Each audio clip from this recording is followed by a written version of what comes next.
right, welcome back to Last Second Sports, where we are giving you our take down to the last second. And tonight is open mic night, which means you can get your takes off. If you were just watching on Grant's channel, I know a lot of people were disagreeing with me over there. Feel free, jump in, give your takes. Today, Carson Wentz got traded to the Washington Commanders for 2 third-round picks, a swap of a second-round pick. That third-round pick next year, by the way, could escalate up to a second. So that right there is very telling to me of what Jimmy Garoppolo's trade value is, much more telling than what you would see with a Russell Wilson, who a lot of people thought that the Russell Wilson trade would boost up Jimmy's trade value. I disagree. I think we kind of know in the ballpark of what Jimmy Garoppolo is worth based off of this Carson Wentz trade. But I do have multiple people waiting. If you want to get in, the link should be pinned to the top of the chat so you can call in that way.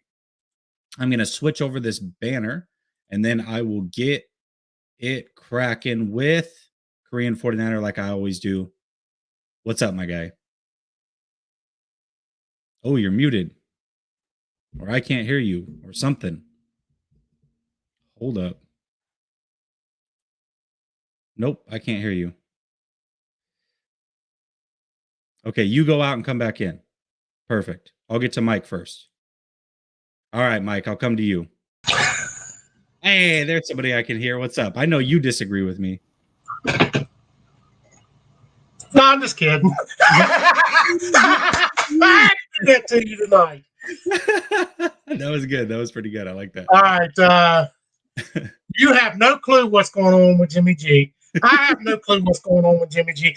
Nobody does till the damn trade happens. For sure. That's true. That's factual. I'll go with there's a lot of rumors going on. It could be anywhere, any place, anytime. I'm hoping it breaks while my 5 minutes is on. Hey, yeah, I don't know about that. That would be kind of dope, though. It would be. See, there you go. You finally put the 5 minutes up for me.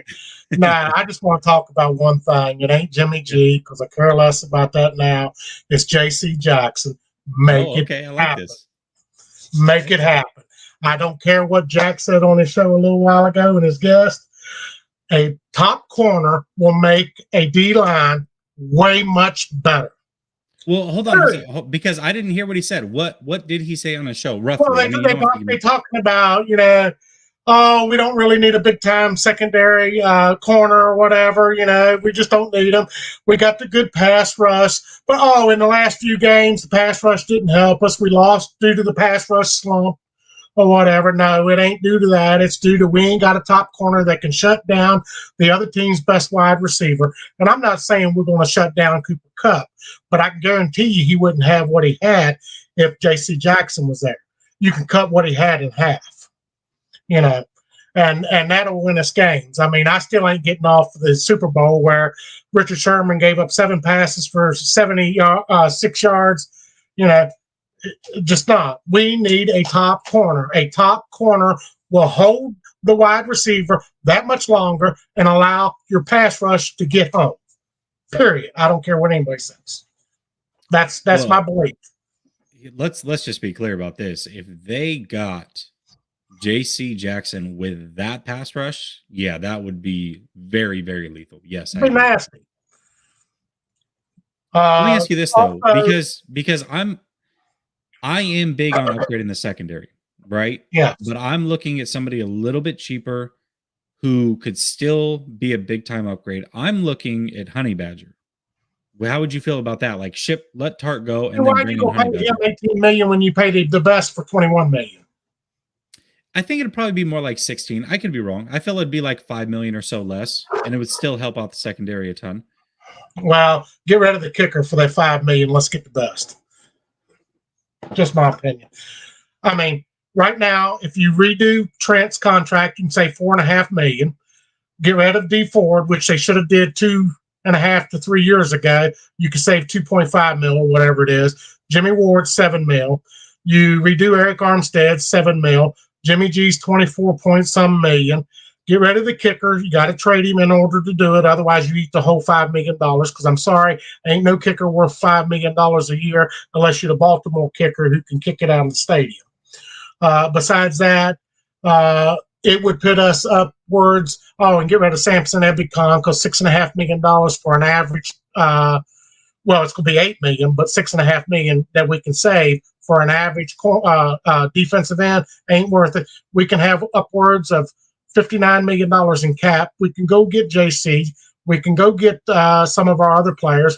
Go get a offensive lineman, and really all we're doing is just extending Jimmy Ward 2 more years. We eating $4.5 million, pushing it back on Trent. We would push $9 million back on Eric Armstead, but I'm willing to do that and keep him around 1 more year, then just cut him and sweep him out of here, and we can have all that. It's not a problem getting money. Money is like in the NFL, you just do the little magic wand and you got money. It's that easy.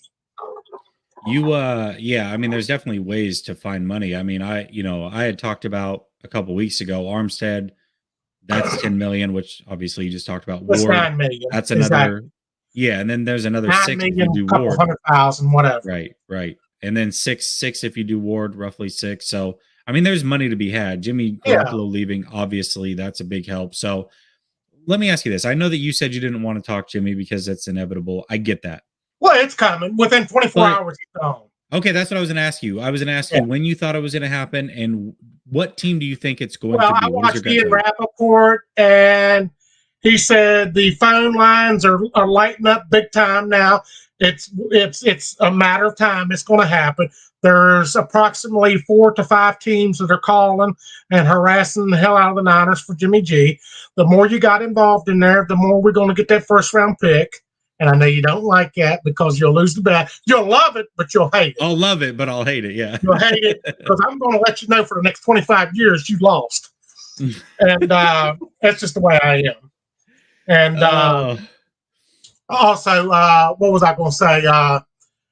If we get the corner, if we get J.C. Jackson, we're going to win a Super Bowl ring next year. Guaranteed. I'll go online now and say guaranteed. I would. That'd be hard to disagree with. I'm not going to say that. I personally don't think they get JC. I do think they're in on JC. By the way, I'm going to give you some credit because they're one of 3 teams in on JC Jackson. Well, we talked about JC a couple weeks ago, and I said, no way the Patriots let him walk. So I'll give you your kudos there because you did think that the Patriots would let him walk. I thought they were going to let him walk. It worries me though because they do pay their corners. So why? Like, what is the reasoning? My reasoning is Belichick can play eeny, meeny, miny, mo and hit a home run on a corner. They just known to hit home runs on corners. Don't matter where they draft them, they hit them. They've been hitting them for the last 20 years since he's been the head coach. It's just like Pittsburgh with wide receivers. Don't matter where they draft them, they're going to hit home runs with wide receivers. Belichick is a defensive guru. He knows how to get more corners and quick. It just happens. I mean, when have they not had a top corner? And the only one they ever really went out and signed was Gilmore. Everything else is homegrown from him drafting them. He is a guru, just like Pittsburgh's a guru with the wide receivers. That's why he let him walk. Why? Because they need a top wide receiver for their quarterback is exactly why they let him walk. They got to spend about $20 million on a wide receiver, and they only have about $13-14 million in cap. That's exactly why, if you want to know. Do you think that they'll bring in? Who do you think they'll bring in then? Juju? Do you think that's who they're targeting? They're looking at the Chicago Bear guy. Oh, there you go. Robinson. There you go. Yeah. So, but top corner J.C. Jackson will make Bosa go from, say, 15 sacks to 25 sacks in a season. I'm telling you. Okay. It just, when you can hold an extra half second to a second, that wide receiver, it makes a huge difference in pass rushing. If every play you added an extra second to the pass rushers, how many more sacks would you have this year? I mean, you're right about that. A second is a long time. Yes, you're absolutely right. Yes, I don't disagree with that. Top corner can do for you. Along with what that means, though, right? That means Bosa is going to get paid even more. Well, this is my last little thing before I let you go. Bosa's contract's not going to kick in until 2024. They got to finish out the rookie year. He may get a 5-year extension. Usually in that first year of the extension, it's little to nothing. It'll be like $6-7 million because they backload the rest of it. So in 2024 is when we're going to see the hit from Bosa as well as D Ford's contract. So we got 2 years to play with money right now. That's true. No, And that's true. you can by then Armstead will be kicked out the door. His 24, 25 million that we be owing him. Other than that, I mean, we're set. The cap's going to skyrocket probably about 40, $45 million in them 2 years. By the time the Bosa and Debo contract come in, we're good. We're good on money. Wave that magic wand in that 2 years. We'll get more money. All right. So we got two of them. JC Jackson, first round pick. So the bet though is a first round pick or better. I'll give you better, and I'll be fair on that. If they get quote unquote better, I'll agree. If we were to get Quentin Nelson from them, that would be like 2 first round picks. Mike, yeah, your 5 minutes is up. I love you. Well, doing that, so. Have a good night, man. You have a good night too. All right, bye. Hey, Mike always gets the conversation started. He can't say that he doesn't. I'm gonna bring in my guy, Korean 49er, who was supposed to start things off, but was having a little audio issues. Hopefully it's better now. What's up? Can you hear me now? I got you, yes. Unsure what's going on with StreamYard, always quirky like that. So. I don't know, man. StreamYard's a trip. I'll tell you that. Yeah. So with the Jimmy news, I'm one of those kind of guys. I'll believe it when I see it. Because this team has been bluffing the whole time on, hey, we had a chance to get a first rounder and you didn't do it. And then you had a chance to get a second rounder and you didn't do it. Just throwing what the record is. The rumor certainly is that they could have had a first, and then they could have had a second, and they passed on both. They passed on Brady. Rumors, right? There's no guarantee that those are true, but man, where there's smoke, there's fire. If they don't get, what do you think he's honestly worth? First of all, do you think he does get dealt? I know that you said you'll believe it when you see it, but do you think he does get dealt or no? Well, I didn't expect Russell Wilson to get dealt until a little later, but I believe they'll go down to the wire. So yes. For what, I don't know.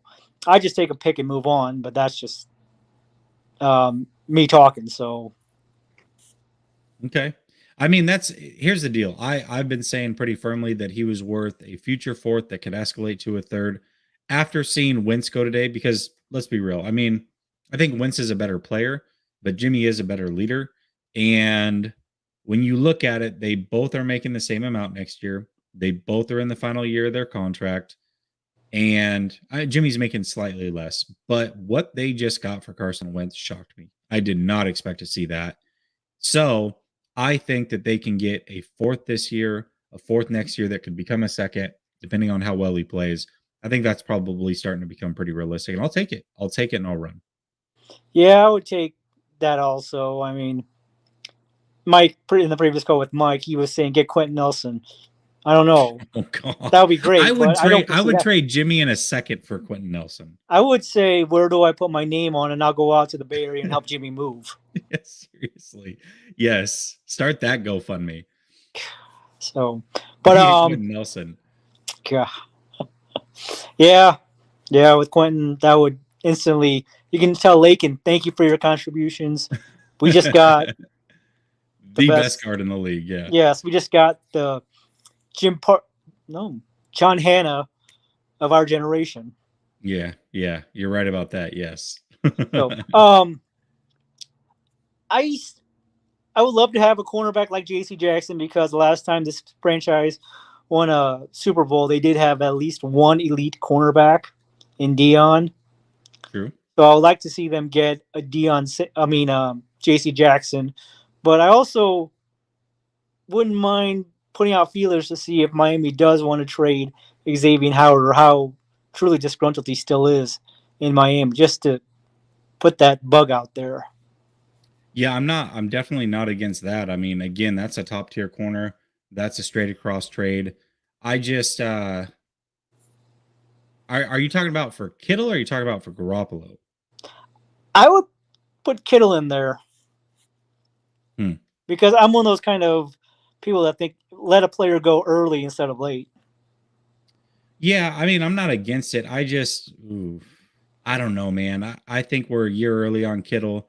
I still think next year could be a year early.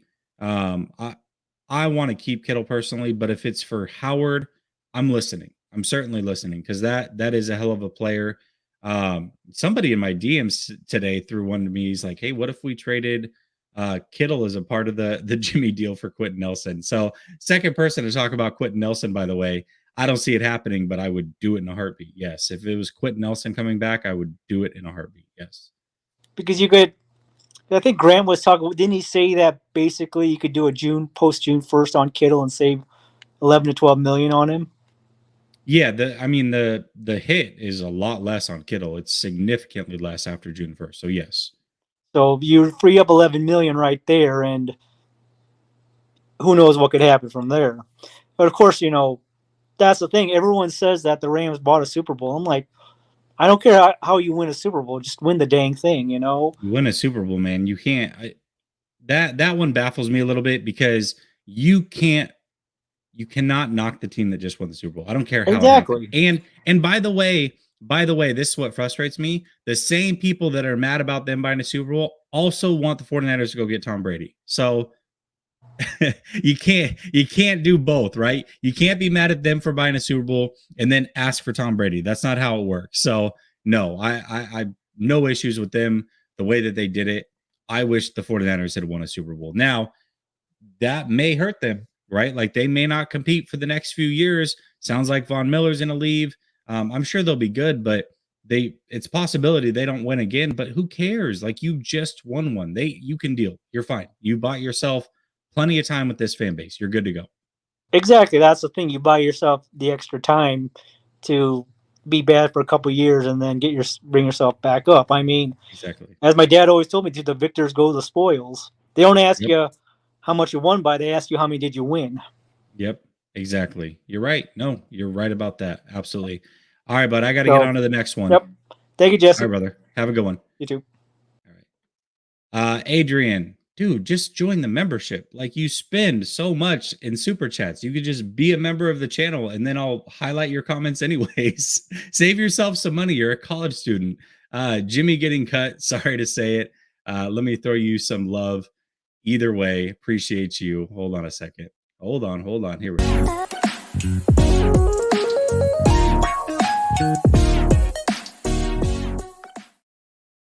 Hey, there's a guy I haven't seen on the streams in a while. What's up, Josh? How you doing? All right, that Niner guy, I'm coming to you.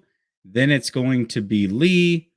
Actually, no, it's going to be Niner guy. Then it's going to be Shardal. Then it's going to be Lee. Then the Mech. Then Holden. I don't know if it's the Mech, the Mech.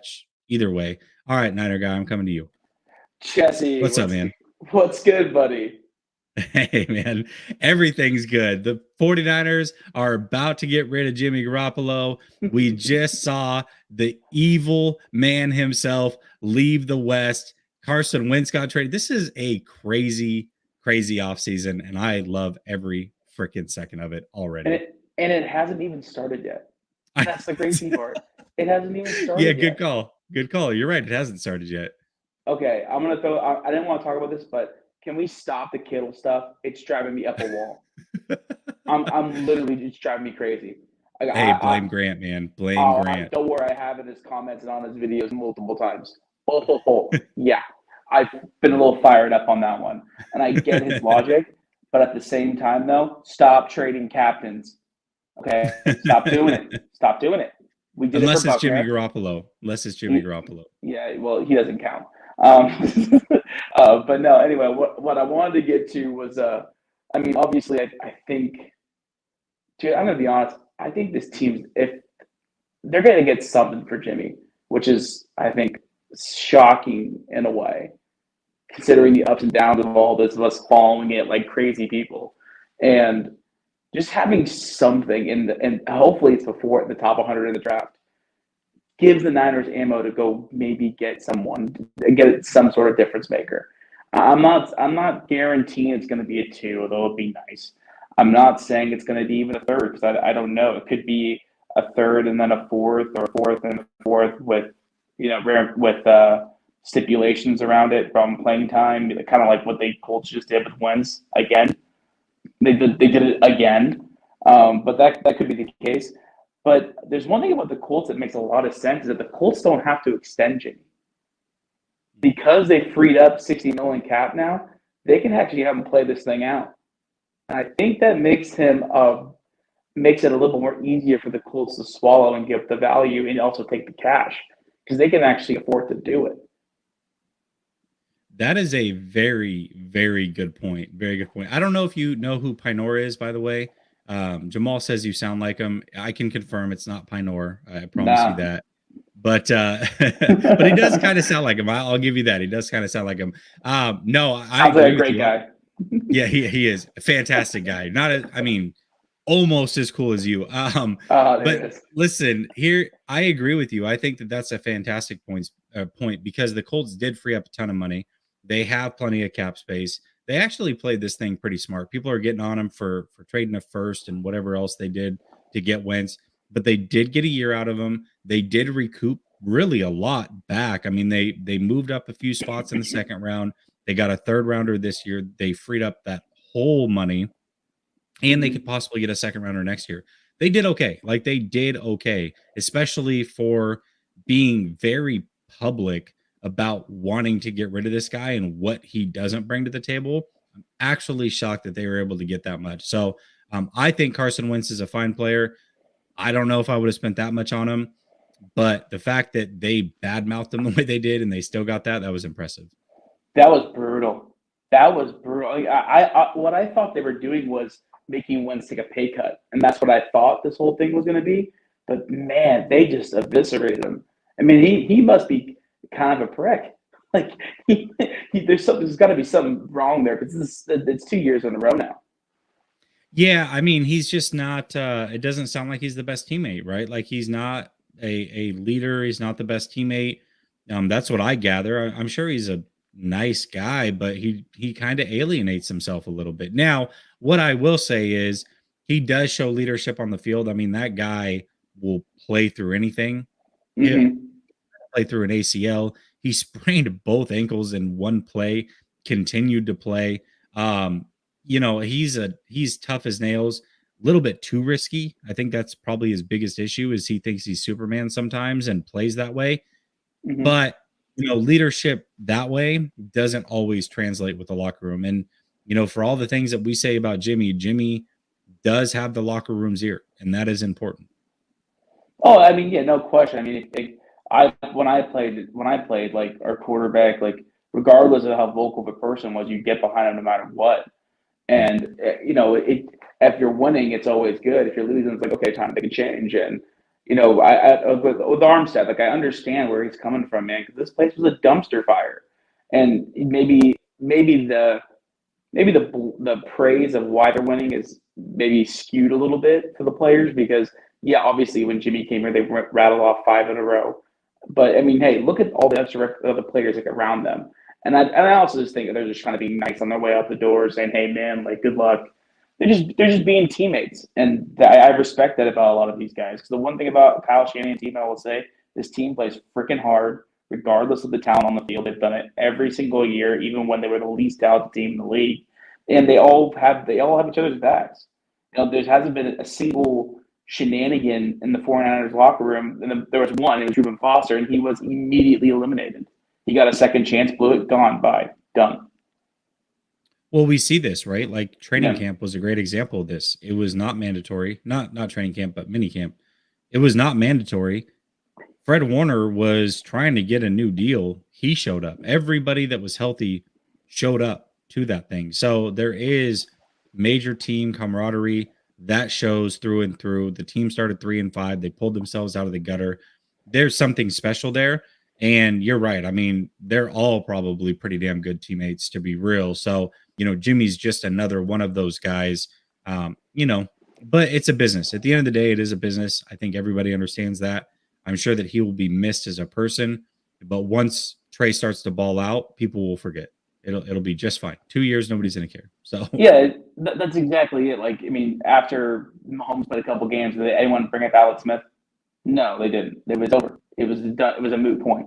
It's over. It's done. Goodbye. It's the past. Look back on it fondly. Move forward. And then, real quick, before I'll let you go, though, because I know you got a little bit of a backlog. But here's a couple names. I've been grinding a lot of tape. I've been helping Rob out when he was at the combine. I gave him a list of guys, and I was wondering if you've seen any of these guys or if you have heard of them or watched them all. Because I wanted to take Donovan West with their very first pick. I haven't. I'll tell you what. Here's who I've watched. I've watched a lot of the edge guys, not all of them, but I've watched mostly edge guys. I've watched Petrie. I've watched Nick Cross. I've watched, who else have I watched? A couple receivers, but I haven't. And I'm not going to give an opinion on guys unless I've watched them. Like for me, watching highlights isn't going to do it, or watching a game. Like I may have heard of these guys, read up about these guys, but unless I put it on all 22 and watch at least a game and a half, I don't want to give an opinion on him. But no, I haven't heard about him. What's the deal with him? What do you like about him? He's big, he's really fast, and he's better than Cole Strange. And you see it in his tape. Like Arizona State was doing some crazy blocking schemes in their run game because they had Donovan West. Like they had him pulling around. They had a center pulling a shotgun snap. And I played center. I played every position on the offensive defensive line. I don't think people understand how hard that is. And he was the first one in the alley. He cleaned the safety's cloth. Now the running back ran into the wrong hole, which is a problem. But just that does not happen. You don't find guys who can do that on a regular basis. So it's someone to think about. I know it's not sexy. It's not Petrie. It's not Christian Watson. Can he play? I wasn't big on Petrie, by the way. Can he play? Can he play guard? See, I think he can. I mean, he's like 315, 320. Okay. And he can move. See, the thing with Petrie, though, one of the reasons why I called it one target video, dude, it's hard to evaluate Petrie because what the hell position does he play? It's so hard. Yep. Because the funny thing is, everyone's saying he's a safety. Well, he's not a safety. He's a slot corner and a cloud coverage where he's either dropping or he's coming. He's not in the slot lined up man to man. He's always 6 or 10 yards off the ball. Is he a great athlete? 100%. No one's denying that. He's not the best tackler. He's a good tackler, not a great tackler. But it's super instinctive. Yeah, super instinctive. Always around the ball. Yeah, but it's hard what position he's going to play. That's the concern, right? So he actually was trying to play more of a linebacker role up until last year. He lost about 20 pounds. So that star role that they had there, they brought it from the LSU championship team. It's a outside linebacker safety hybrid. But when you watch him, he basically played slot corner. Now, if you play that spot well, that star role very well, you rack up a lot of numbers. So you can get, which he did, and he played it fantastically. And I do want to give him credit. I would say 10, maybe 12 and under in those zone coverages. He wiped people completely out of the game. So that was fantastic to see. He did a great job of keeping his eye on the quarterback, having good feel for the receiver, but also keeping his body between the two. I just don't know if he can be a safety. I don't know. If we needed the role that Hufanga plays now, I would say yes in a heartbeat. This guy is perfect. Like he's like a major upgrade to what Hufanga brings, right? Like Hufanga's there because he's the third safety. He basically is kind of playing a star role really for the 49ers. He would be the perfect fit for that role. I'm not saying he can't play safety, but I haven't seen it. So I'm not going to take a chance on a guy that I'm not sure about. That's the only reason I'm not big on him. I'm big on the player, just not as my safety because I don't know. Well, the other thing too is like guys who played that scheme, like Isaiah Simmons played that scheme. I would say Jeremiah Owusu-Koramoah kind of played that scheme in Notre Dame, and then Isaiah Simmons at Clemson. Isaiah Simmons really struggled his first year in the league. They tried to do that with him, and he couldn't figure it out. Now he seems he's kind of figuring it out, but he's not that physical. Owusu-Koramoah, they said, no, you're playing linebacker, and they cut that like right out of the box. So that was the smart move by the Browns, and he played pretty damn well this year. But yeah, no, Petrie is a hard eval, man. It was interesting when you watched him. You're like, oh, he does not play a normal position. Yeah, you're right about that. Hey, brother, I got to get on to the next one. All right. No worries, buddy. Hey, have a good night. Yeah, I appreciate the support, man. All right. Keith Murphy says Carson has everything physically, but is the opposite of Jimmy as far as the intangible. Yes, I agree with that. Yes, I do not disagree with that at all. That's what makes it somewhat even. If you're just taking physical traits, I'm very blurry, by the way. If you are taking physical traits, 100% Carson Wentz is a better player, but there is something else to be added into that. Let me see if I can fix this camera. Maybe. I don't know if it's any better. Either way. It looks like Aaron is also tapping in. 49ers first takes. Says, stopping in to show my support. Thanks, bud. I was on his show last night. Go show him some love. To say thanks again. You jumped above 4K again. Good. I don't know what happened there, man. Yeah, you were above 4K. All of a sudden, you dropped well below 4K. I don't know what's going on there. But happy to see that you're back there. YouTube's weird with some of their stuff. I that happens to me. I'll fluctuate 20, 30 subscribers in a night, and then it comes back. I don't know. YouTube's a weird algorithm, but here's some love to both of you guys.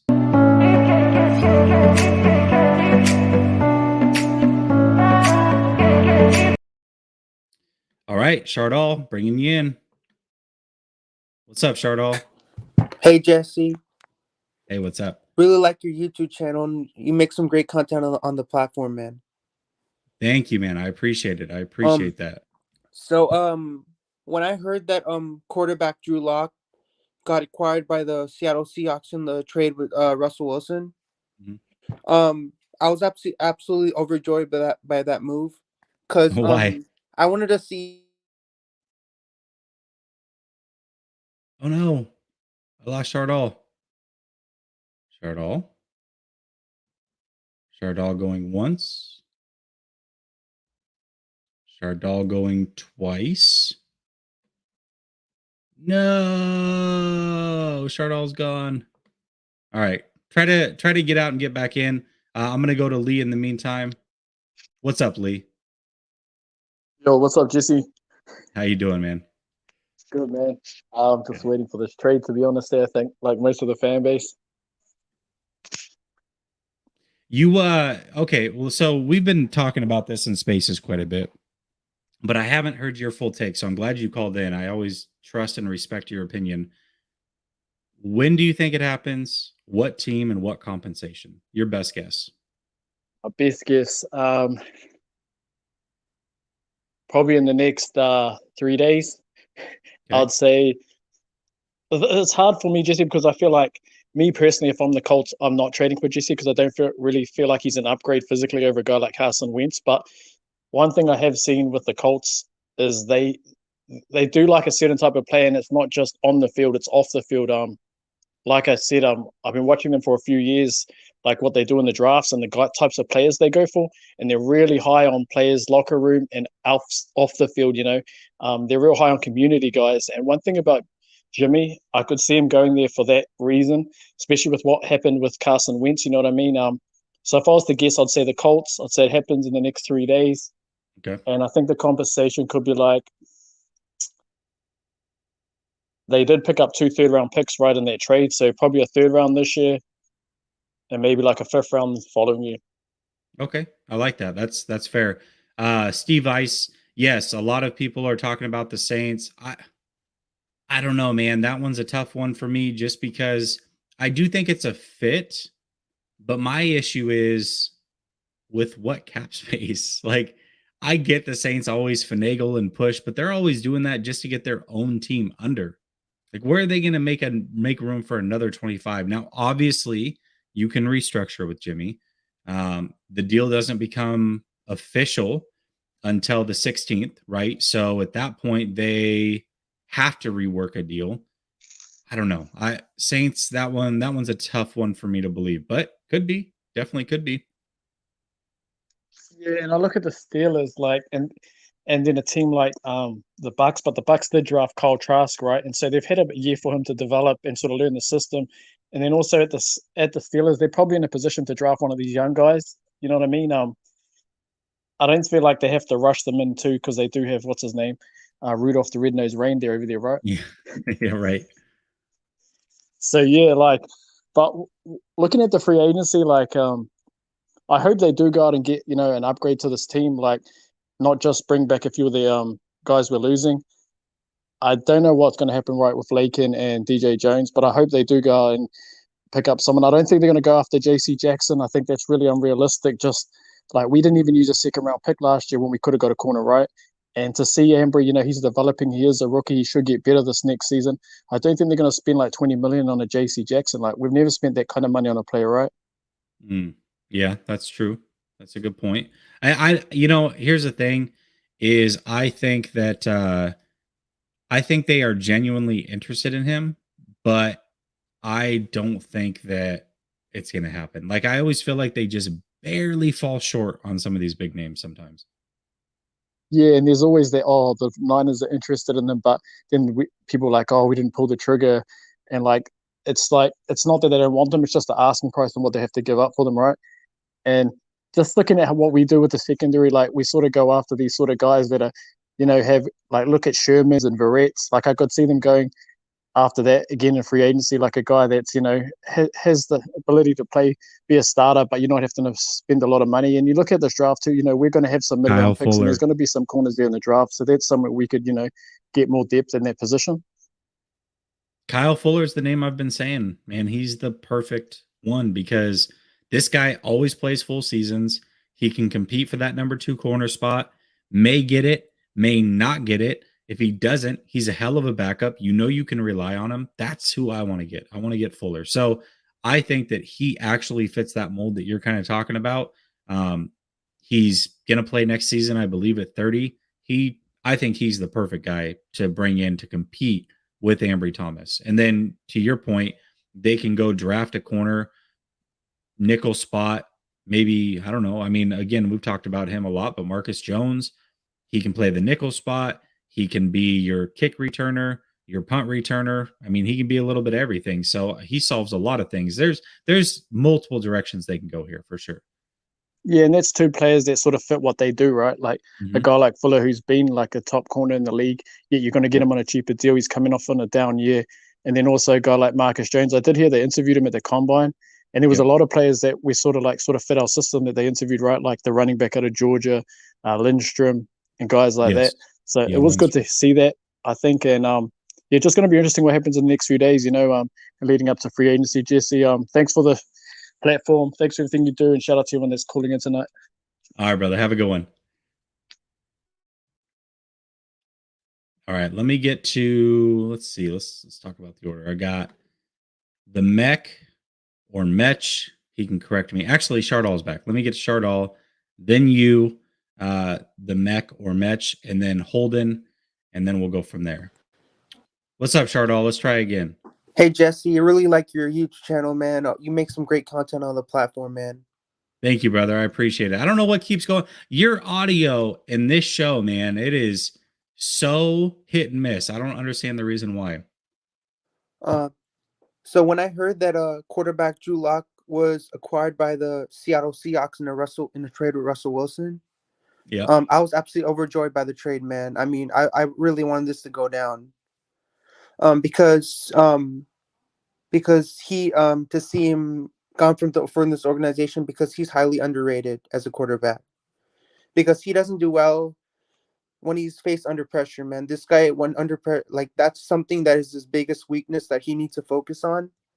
That I don't understand why that's a big deal for Drew Lock, just as a quarterback in this league. And that's good for the 49ers, right, Shardall? Like a guy that can't face pressure. The 49ers defensive line brings pressure. I think that's a win, right? We should be happy about that. That's a great point. And he also makes really, really poor decisions on the field. And that's why people can't rely on him, because somebody who can't make accurate passes on the field, like, why are you gonna believe him? That's why I think this organization did the right thing to let him go, because why would you have somebody who's a one of the trashiest quarterbacks in the league? Why would you let them stay on your team, right? I mean, it really doesn't make any sense. Why would you have him stay? In this league. Yeah, I agree. I agree with that. Real quick, I want to shout this out. Javi says, what's up, Javi? He says, draft Zion McCollum. Now, Zion's a guy that I was pretty big on. I haven't watched film on him yet, But just hearing the measurables a month ago, I started to get really big on the guy just based off of that. I did ask Croc what he thought about him. He wasn't sure who he was. And then he remembered he was the one that got bullied by Watson at the Senior Bowl. And so he was instantly out. But again, film overrides everything. He's going to be a later pick, so I don't mind it. He definitely has a lot of the skill, the height, things you can't teach. I don't know if you guys can see me. The StreamYard likes to cut out my picture. I think you guys can still see me, but I can't see me. I don't know why it does this, but hopefully we're still good as far as that goes. Chardal, continue. Sorry. And to the get in second your question way. is that how do you think Drew Lock is gonna do on Seattle, and how do you think Russell Wilson will do on Denver? Like, how do you think that tandem will work out with with both teams, both star quarterbacks on two different teams? Well, I mean, I don't know if I'd put Drew Lock in the star category, but what I will say is Russell Wilson's going to do just fine in Denver. I think that's a great fit for him. That team is close to winning. It sounds like they are going to get Von Miller back as well. So Denver is going to be pretty dang good. Yes, they'll be just fine. But when Russell Wilson's playing on the Denver Broncos next season, it isn't going to be the same, with him on Seattle. Like, it's not going to be that same pop with him on the Seahawks, with Pete Carroll and that whole organization with him on that team. It's not going to be the same, the Seahawks fans are not going to feel the same way with Russell Wilson on a different team next season. What are your thoughts about that? Yeah, no, that's definitely true. They also got rid of Bobby Wagner. So I don't know if you heard about that, Chardal, but that's one of the best middle linebackers of all time. They just got rid of him. So yes, absolutely. This is a win for the 49ers. The 49ers should own them. Now, my concern is, and I'll ask you this, what if they get Deshaun Watson? How would you feel about that? I mean, it'll be good to get Deshaun Watson, but with that whole incident happening with the scandal, I don't think that team wants to get involved with that, because that's just politics and stuff going on with the Deshaun Watson scandal with the therapist that he assaulted. I don't think any team wants to really think about that at this point, because that's just like, they don't want to think about what he did, because the negative things, people don't want to think of that. So I don't think no team wants to sign him until he gets his act straight and he thinks properly what he did, because that was very irresponsible what he did. And those therapists really, really, really thought that this man is a quarterback, and why would he come into a parlor and assault like 20 or 30 women, or I don't know how many women he Yeah, assaulted, but I it's a think he lot did of people, assault a right? lot of women in that Yeah, parlor. listen, yeah, there's So what here's the deal. Allegedly, right? I want to make sure that we're clear about that. We don't know for sure, but it doesn't look good. Although Friday, we will hear more. I think we'll have some clarity Friday as to whether there will be possible criminal charges. So we'll know. We'll know Friday. But yeah, maybe Seattle doesn't. That would be scary if they did. Watson, I think Philly's probably the team. They have the most assets. They're the team that makes the most sense to me. But yeah, Chardal, hey man, I appreciate your call. I appreciate you for always showing support. You're always so nice, very respectful, and I love that you call in, man. We'll talk again next week, okay, I'll bud? definitely call in next time I get a chance. Maybe next Wednesday you have the next call in show. I'll definitely try and call in. I love calling into your shows, man. You have so much Hey, knowledge about the team, man. I love that you're willing to share all this knowledge, your knowledge, man. Because I don't know somebody who has so much knowledge about one team, and you thank you, clearly show Chardal. that. Because that Thank is you, clearly something that it's a strength that you have. thank you, Because thank some you, person Chardal. doesn't know every single fact and every single every single thing about the Niners. You clearly know that. So um you know you're always going to be that number one star, and um it's great that you get to be that star behind me, because anytime you're a star behind me, that's the one of the greatest things anybody can ever Hey, have. listen, Chardal, if you're putting me right behind you, I'll take it. I Yeah, appreciate you, brother. but yeah, I'll call in next time, and it's an honor to have me on your show, because having me on this show is an absolute honor. And you do the best job that you ever do. Keep doing what you do, man. Keep doing all that stuff that you do, and I hope your channel is going to go far. You're going to get a lot of subscribers, man. Thank you, brother. I appreciate you. Chardall's the best, man. He's making me blush, man. He was way, way too kind. Way too kind. Put me behind him. Like I'm the number 2 star behind Chardall. Listen, I'll take it. I'll take it. Adrian says, y'all see the logo. I don't know. You crack me up, man. You every single show try to get the LeBron versus Jordan topic going.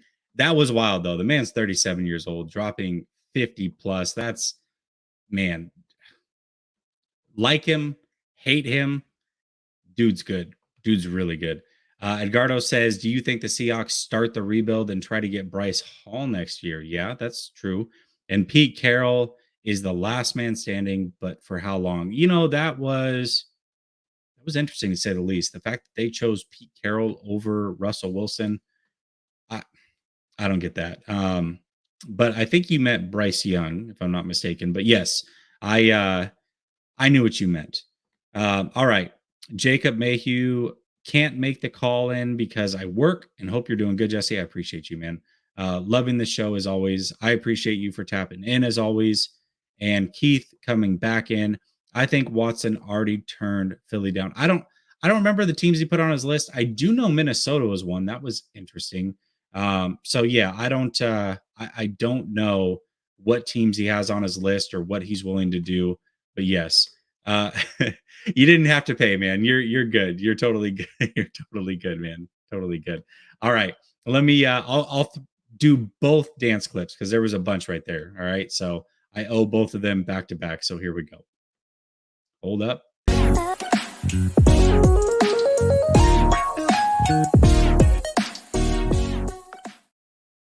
And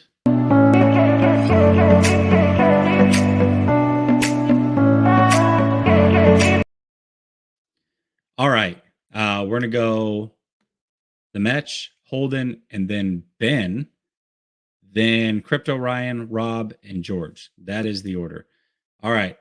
And you're going to have to correct me. I don't know if it's the Mech. I don't know if it's the Metch. You'll correct me either way. What's going on, man? Hey, so just my page. Oh, there we go. It's actually the Metch, but Okay, Rand always all right. Rand always calls me the Mech, and it's fine. I don't really care. All right. So how are you doing, Jesse? I'm doing fantastic, man. This is like I said, this is a crazy offseason. Somebody corrected me. I said this is a crazy beginning of the season. And yes, technically the season hasn't started, but it's already nuts. So, here's the cool thing is last year, if you remember the 49ers, it was right around this time they had traded up to get the number 3 pick. All the speculation started. So then we're thinking, okay, well, how do we top last offseason? Like it's hard to be a content creator during the offseason. So how are they going to do that? Here we go. Trade Jimmy G. That's how we're going to do it. That's a great start. So yes, absolutely. That's where we're at. So yes, I'm excited about it. I'm loving it already. How are you feeling about everything? This is fun. I'm looking at Twitter and having it like on loop just to be aware whenever it comes. Whenever the news comes in. What time is it? Oh, because I live in another country very far in Chile, so the time here is like I don't know what time these news can come out, but what time is it in the West Coast? West Coast right now it's 8 p.m. All right. So most likely it could not still tonight. come through. Yeah. If I remember correctly, I want to say it was around this time at night when the Ford trade went down. I remember that one was a later trade. I don't remember exactly, but it was later at night. It was like a random Friday night, if I remember correctly. So yeah, it could happen. Most likely, probably tomorrow. We'll see. Right. So I was thinking, I don't remember his name, but the first guy who came on was talking about how some teams just always hit in the draft. And I was thinking, is that because they are good at drafting? Or is it actually just they've got good coaches who can make people who are already good actually great? And I was thinking like it's a bit of a like a nurture kind of discussion. Like what matters most when you get new raw talent? Finding the right guy or having the right coaches to talent up, like to make these talents become actual good players? That's a really, really good question. Man, I would say scheme fit and coaching is a major contributor in whether players stick or not. I think there are probably some really good players that do wash out, especially when you're talking about corners, by the way. I think Yeah. corner is the one that I look at and say, if they are not a scheme fit, like let's say you get a guy that's a man press and you play a lot of cover two, that's usually not going to work out too well, right? So for me, yeah, I think scheme fit and coaching, I would have to give a bigger chunk to that. I would say, 60-40. Obviously, you have to be talented, but you're right about that. I think the coaching, developing, all of that is extremely important. The 49ers do a great job of development in some areas, right? Like linebackers, Yeah. great. Wide receivers, I think they've done a good job. Yeah. Running back, obviously. But there are some areas any where defensive they're line. lacking. Yeah. Yes, exactly. Defensive line. Yes. How could I forget that? I hadn't even considered scheme fit, because if you think someone like Mosley, who's not like the most talented guy, I think he was undrafted, but he came in, and in the scheme that we have, he can work this like bend don't break, give some space, but have some really good plays in first and second down where maybe we can stop them outright. He works, and he's like maybe not a shut down corner, but he had a really good PFF grade or whatever throughout the whole year, even though he's not the craziest player you've ever seen. So yeah, that's another like variable you have to consider. Yeah, well, and that's like one of the concerns. Like for me, when I looked at D'Amico Ryans coming in, not a concern, but when I looked at D'Amico Ryans coming in, I was like, okay, they drafted Thomas, they drafted Lenore, they already have Verrett. I'm like, they're gonna go man. They're gonna play a lot of cover one, and they did run cover one more than they had in the past, but they ran it a lot less than what I expected. And so you're looking at Ambry, who I thought played relatively good, but he did struggle a little bit. And it took him a while to get on the field. And I think a lot of that is because he is a man-to-man kind of get in your face press type corner. And if they're not going to play that enough, well, then what do you do? Right. And so for me, like that's where I would like to see them improve. I would like to see them go that route, because third down was an issue for them. And I think that that's a way they can fix it if they get a ball hawking safety to go with Jimmy Ward. I think that was the plan until Verrett got hurt. I mean, Verrett is really good at that press man, like shutting someone out, but yes, Mosley just can't keep up sometimes. Yeah. And I think Mosley's a fine corner. But yeah, that may not fit him best. And so you've got to kind of give and take. Although I would say Mosley's a hell of a lot better at it than what Sherman was. You couldn't run it at all with Sherman. With Mosley, can. Mosley's certainly not. I don't know if he's as much of a press guy, but I think he can play man okay, as long as he gives a little bit of space. Like a liability. No, he's definitely not a liability. So let me ask you this before I get you out of here. When do you think the trade happens, and to who? I've been thinking about the Colts as the go-to. It's what most people seem to be leaning towards. But I saw an interesting post that I've been thinking about, which is Derek Carr goes to the Colts, and then Jimmy goes to his team. Yeah, that is interesting, and that I actually could also see. That one would be crazy. Mm-hmm. That would be crazy. I could see that though, because Carr would fit perfect with them. Obviously, the new coach of the Raiders comes from the Patriots. Man, I don't know if it's going to go that far, but I could see it happening. I really could. Yeah. I could also see Carr going to Tampa Bay and Tom Brady going over there as well. Wow. Yeah. Well, as to when, I hope it comes out tonight. If not, tomorrow some point. I don't want to keep waiting. I just want the news. Yeah, I agree with you, man. I'm totally there with you. All right, brother. Hey, the Metch. Thank you for calling in, man. I'll get it right next time. I'll remember that. Appreciate that. And you have a good one. All right, brother. See you later, man. All right, let me get at the super chat. How about you do the gritty for the new donation dance? That's not going to happen. You're not going to see me dance. Although I might take Jackhammer's hammer dance because that was freaking hilarious.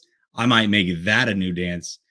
I don't know how much he would like that, but he doesn't have to know, right? Like nobody will tell him. I'm sure nobody's going to clip that and put it on Twitter. I'll guarantee it.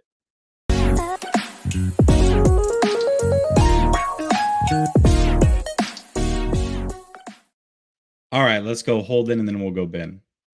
Hey, Jess, how you doing?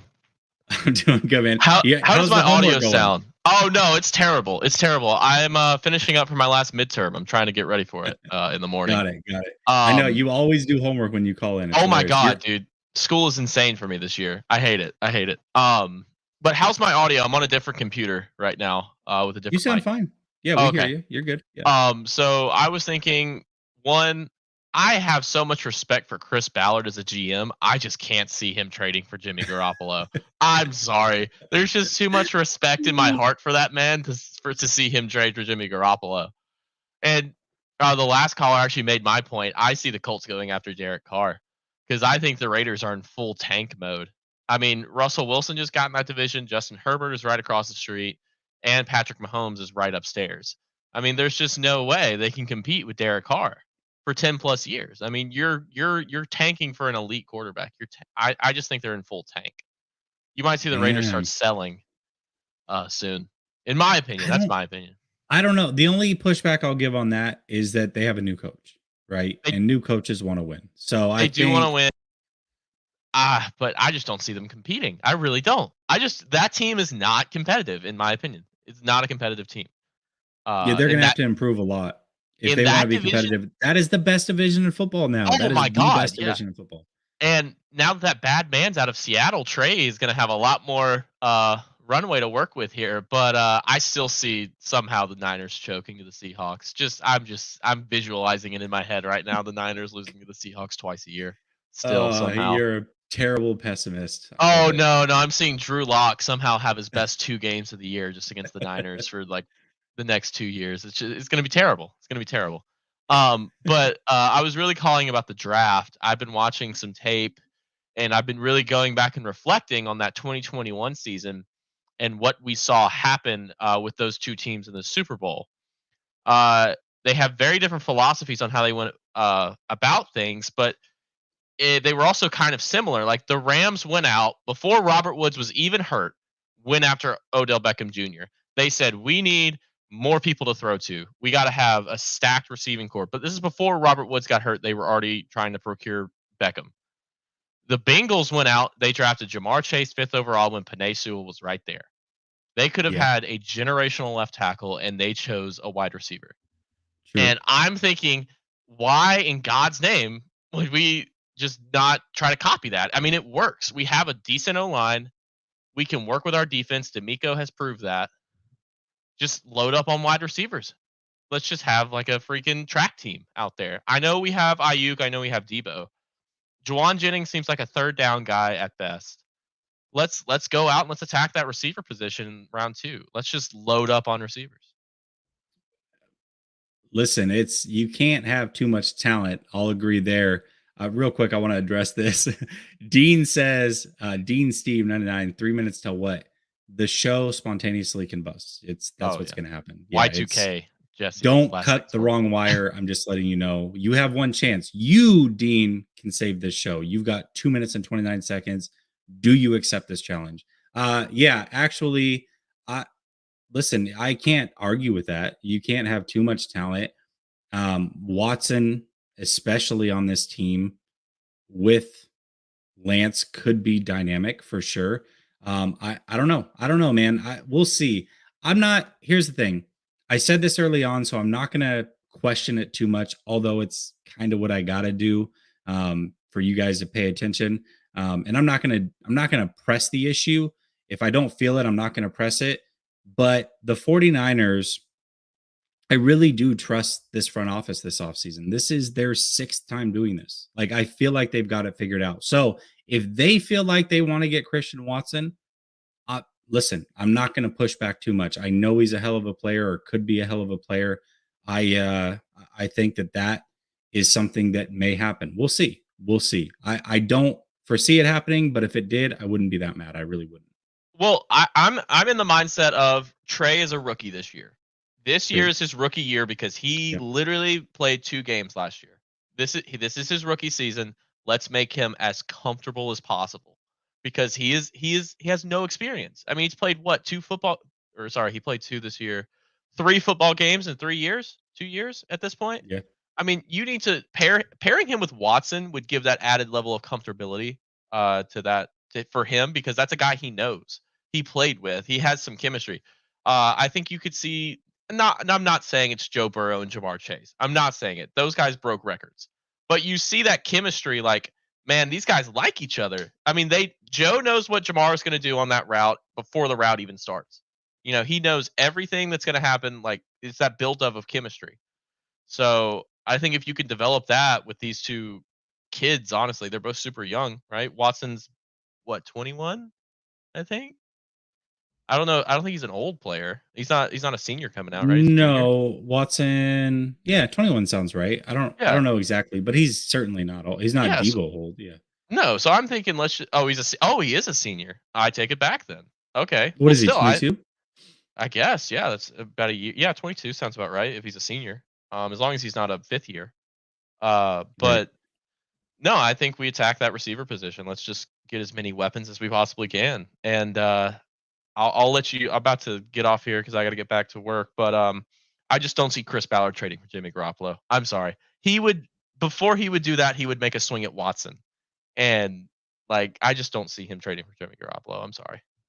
All right, that's fair. He actually is older. He's 22, and he turns 23 in May. So he is much like Debo. Actually, I did not think he was that old. I was thinking junior. Yeah, he's older. He is older. Yeah, there we go. Man, okay. I may have to. No, I'm not reevaluating based on age. I'm sorry, but no, Debo. Debo was a hell of a player. Yeah, I see the Colts going after Carr, Cousins, honestly, before they go after Jimmy. Oh. Or they take a flyer on someone like Jordan Love. I've been seeing that float around. Like, see if you can develop a player who's. I have 2. The problem is that I think they do need to win now. I don't know if Ballard's job is on the line, but I could see Reich's job being on the line. I don't know. We'll see about Love. I didn't think about Cousins. That actually would be a great fit as well. Cousins is a better fit than Garoppolo, and he has, I think you can win more with Cousins. And they're in a very weak division. Cousins is a better player than Garoppolo. Anybody wants to debate on that one, let's do that. Listen, I think Jimmy wins 10 games in that division, maybe easy. With Jonathan Taylor in that roster, that division is terrible. Yeah. It might be the worst division in football, other than the NFC East. Like, that division is absolutely awful. So I could see Jimmy winning 10 games there, but do you really want to just win 10 games for a year? I mean, that's what they did with Phil Rivers. Yeah, exactly. No, that's a good point. I want to build for the future. Like, Denver just solidified the next 5 years at least for them. Yeah, no, they're good to go. They're going to be just fine. Oh, they fleeced the Seahawks, by the way. Those sea chickens got fleeced. But they did get a lot. Like, I'll give them credit. I don't know if now, again, Seattle has trouble drafting, so we'll see how it pans out. But on the surface, they actually got a pretty good haul. I felt like they did. Well, if you really think about it, I'm sorry, I'm taking up a lot of time here. But they gave up 2 first-round picks. One of those picks was going to be a quarterback anyways. They were going to take one in this draft anyways. So in reality, what did they give up? 1 first-round pick, 2 seconds, and some developmental players? Or actually, Shelby Harris is super old. He's like 30. Drew Lock is not your franchise quarterback, and Noah Fant has a high upside, but we haven't seen it yet. So they gave up 2 first, 2 second, Noah Fant, Lock, Harris. Yeah, I mean, I thought it was a good haul, right? Like, anytime you trade a franchise quarterback who's, I don't know, let's just argue top 20 all time, you're not going to ever get 1 for 1. Like, it's not going to happen. But they did as good as they could do, in my opinion. And that just drove the price for Watson sky high. If on Friday, if this legal situation gets cleared out, Watson is going for 3 first rounders minimum. Yes. Minimum. There's no way because they got Patriots South there, right? 2 Patriots general manager and Patriots scout team. Well, that's a good point. Also, J.C. Jackson. Sorry, last point. I wouldn't touch him. I wouldn't touch him with a 10-foot pole. If Bill is letting him walk, there is something wrong. Question. There Thank is something you. That's my wrong. question. Bill never lets a player walk unless there is something wrong. Because I've seen it a million times. Bill lets a player walk a year before they're, not good anymore. So I wouldn't touch it with a 10-foot pole. I'd go after Kyle Fuller for a year. I like that idea. I just don't. Gilmore's old, and J.C. Jackson. I don't want to pay. I don't want to pay Gilmore. 32-year-old man corner who's gonna want, let's say, 13 a year. No, I am not doing the Gilmore thing. I'd rather bring Sherman back than bring Gilmore back. Well, listen, let's not go too far. Let's pump the brakes a little bit. Holden. Let's pump the brakes a little bit. No, but I'm thinking you don't pay Gilmore and don't touch. I want to see whoever picks up Jackson's contract. I want to see if he's actually good, because Bill does not just let a player walk like that ever. He doesn't let someone walk out the door if they still have value to his team. Because that's the greatest coach in football. Debatable, the greatest coach in football history. Yeah. He doesn't let a player walk. But he was wrong about Brady, so he may be wrong about Jackson. Yeah, true. He was definitely wrong about Brady. He did not get that one right. That's the one that he missed for sure. But Brady is a one of one, and they were going to be competitive with Brady either way that year. So, it was fine. That's true. Go finish your homework, Holden. Yeah. I'll let you go. I'm sorry for taking up so much time. I did not plan on that. I feel like your parent just now. All right, but I'll talk to you later. Yeah, the number one dad sign really makes sense now. Exactly. No, I'll see you later, man. All right, later. That was good. That was a good comeback. All right. Bring on Ben. What up, Ben? How are you? Well, it's good to talk to you, Jesse, man. It's been a while. It's been forever. How's the Florida State gig going? It's going well. I just got a new gig actually with SB Nation for Florida State, but unfortunately, I did test positive this week, so your boy's kind of been held up, not been able to work. But I'm healthy. I'm doing fine. I'm getting better. So yeah, everything's good in terms of that. But no, everything's going well, man. I appreciate that. Real quick though, man, those dogs. Adorable, really some cute dogs, man. I got Labradoodles too, so I'm right there with you.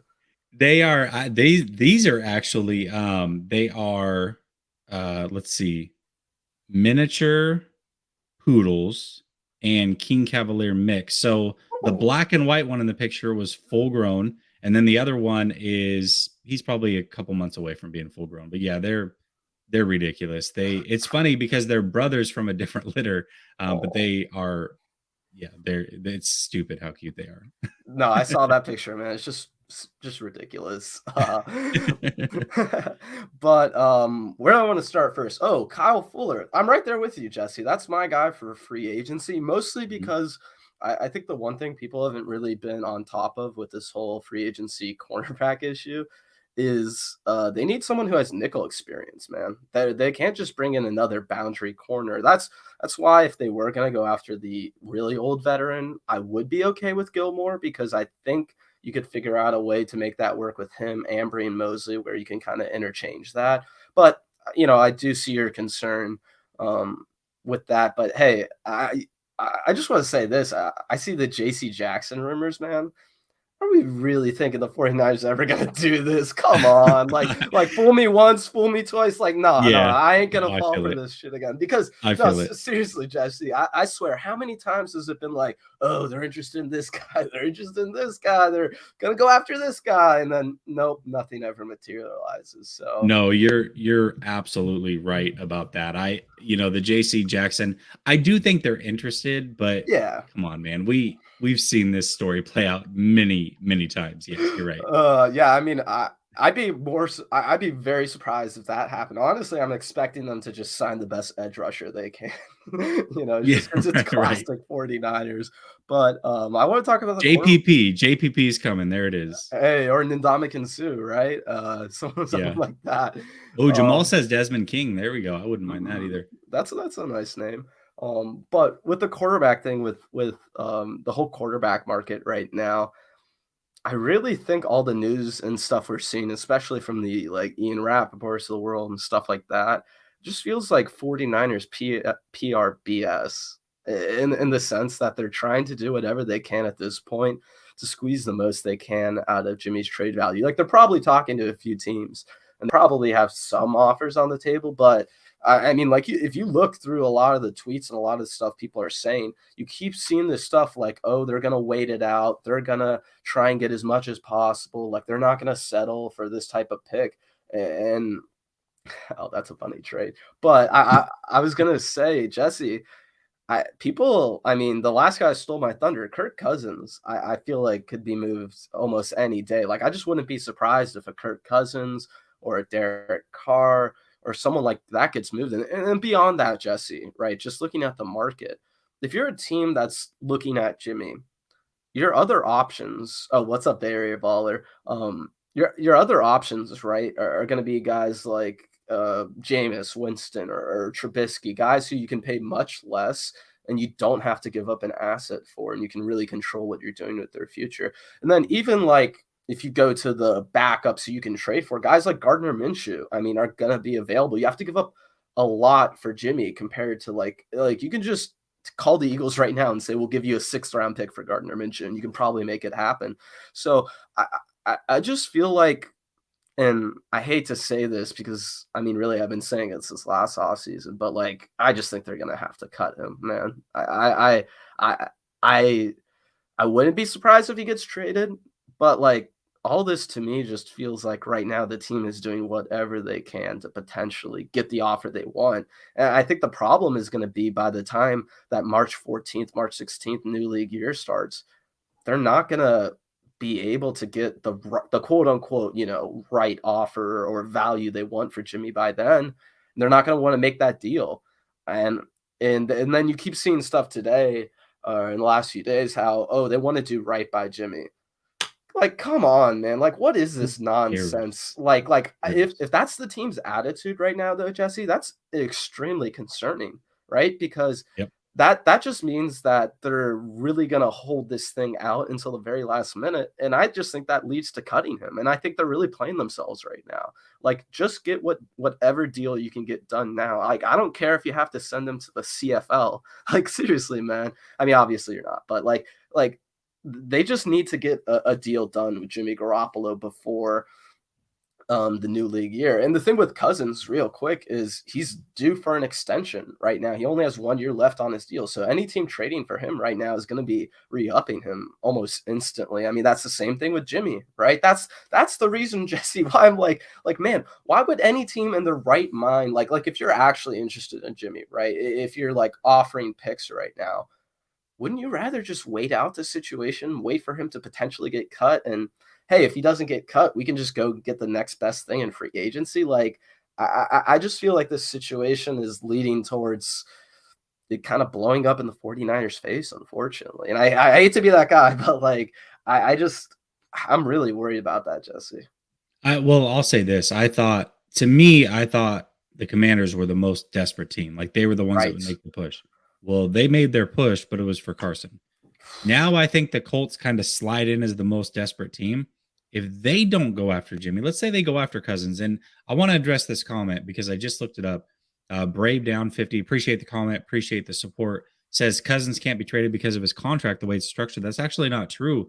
If they trade him, they save $35 million. Yep. So it would be basically they would pay 10, new team would pay 35, but you restructure, extend that deal, and that money becomes a lot different. Nobody is going to give them that guaranteed money again. And so the Colts, with 50 plus million now with the trade they made, they actually easily could bring in. They actually, I think, have 70 now, Jesse. Oh, whatever it is. Yeah, if 70, whatever, that's even better, right? So yes, they can afford Kirk Cousins. Oh, absolutely. And especially with the Vikings eating 10, yes, absolutely they could. Yes. Yep. Yeah, so I mean, I guess that's the situation I'm most worried about. But I'll end this call on this thought, Jesse. The one other main concern for me right now is that if you look at the way the 49ers are setting up themselves, they're going to have a lot of free agents and not a lot of cap space to be able to bring them all back. People are talking about guys like DJ Jones, right? Like in Tomlinson. To me, they're out of the picture right now because you have to re-sign your restricted free agents first. You have to bring back your Contavious Streets of the world, your Jawan Jennings, your Azeez Al-Shairs. I really think where this is all heading, and I hate to say this, but I think they're going to take a lot of the guys from last year's draft, right? Your Aaron Banks, your Hufangas, your Ambry Thomas, your Lenores, right? And they're just going to plug them into those starting spots because for them, right, they kind of just need to go cheap at certain positions. The way the roster is structured, Jesse, they can't do like a stars and starters type of thing. They're going to really have to make it a stars and I don't want to say scrubs, but it's going to have to be a stars and draft picks sort of thing. And I think the way that's setting up right now is they're going to go into next year saying, hey, we could have got Kyle Fuller in free agency. We just didn't do it because we love Diamador Lenore. Or we could have got Justin Reed in free agency, but hey, Talanoa Fanga just showing out. Which I know you can see me, Jesse, and like what I'm like my facial expressions, but I think about all those guys they drafted last year, like Lenore, like I said, Hufanga, Banks. They could just stick all three of those guys in those starting spots and be like, hey, we could have got someone in free agency, but we really feel like these players are development, the yada yada BS that John Lynch, like I can hear John Lynch saying it all right now. I know exactly where he's going to go with that sort of thing. So, man, I hate it because I can hear it too, and I just hope you're wrong. That's all I'm going to say. I hope I'm wrong too, Jesse, but not gonna lie, man, I think I'm right because they just have so many free agents they have to bring back. That's the issue, right? I think currently there's about 28 guys who are due to hit free agency. 7 of those guys are restricted guys. So, man, like they're just gonna have so many starting and depth spots that they need to fill. For me, if I could do anything though, Jesse, and I'll leave you off here because I've been a little all over the place. But I would rather them not go after a star corner. I'd rather them go after a nickel guy, right? And then get depth in the secondary. So if you go into next season and your number 1 and number 2 corners get hurt like they did this season, you're not completely screwed like they were. And they had to bring up Josh Norman and Drake Kirkpatrick. For me, bring back Dante Johnson as your last guy, right, in your DB room. And then you have Mosley, Ambry, Lenore, Dante Johnson. Then I would bring in 2 $5 to $3 million corners just because, like, you need that reliability more than anything to me. I just don't believe in the health of all the guys they have on board, especially a guy like Mosley, man. He hasn't proven he can stay healthy. So I think they just need depth, but unfortunately. I agree. Okay, so I'll just throw this. Yeah. I'll let you sit on this. You can respond to me on Twitter or in the chat's fine also. So my fix it in the secondary is get Honey Badger, get Fuller, draft Marcus Jones. Ooh. There you go. You're set. Because Marcus Jones a third, you can spend that second round pick on, I would prefer probably an edge with the other third round pick that you've got, or whatever you trade Jimmy for. You can get a center / guard, right? Somebody that can compete for those guard spots with Jalen Moore and Banks. And then if they went out, great. If not, they're your center and they're going to be your center next year when Max is gone. Anyways, you've got 3 guys competing for 2 jobs. To me, like that, I mean, it sounds great, right? I don't know if it's going to happen. That's kind of where I'm going with it. But yeah, anyways. I was about to say, Jesse, we know the 49ers, though. They ain't going to do that. You're right. No, you're right. That's where my mind goes. Like, that's how I'm fixing this. That's how I would do that too. But no. All right, brother. You have a good one, man. Stay up. Take care of yourself. Stay hydrated. And congrats on the new gig, man. That's fantastic. I'm so happy for you. Hey, it's great to talk to you again, though, Jesse. I appreciate the time, man. I'll definitely stay in touch. Man. It has been a minute. No, and I'm getting back in the game, full speed, man. So I'll definitely be in touch with you. All right, brother. Have a good one. All right, let me get to actually Edgardo. Pay a vet $20 million or trade up and draft for the best corner. Man. Okay, on the surface, drafting the best corner is the right thing to do. Like, you're saving a ton of money.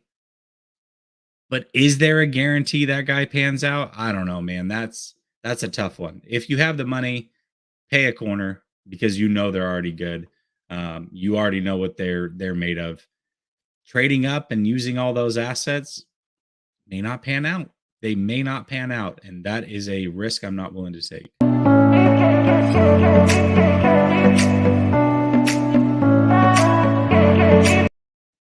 All right, let me get to Crypto Ryan, and then we'll go Rob, George, Faithful, my guy Chad, and then EMA Beats, and that's how we'll wrap up the show. Let's get it going.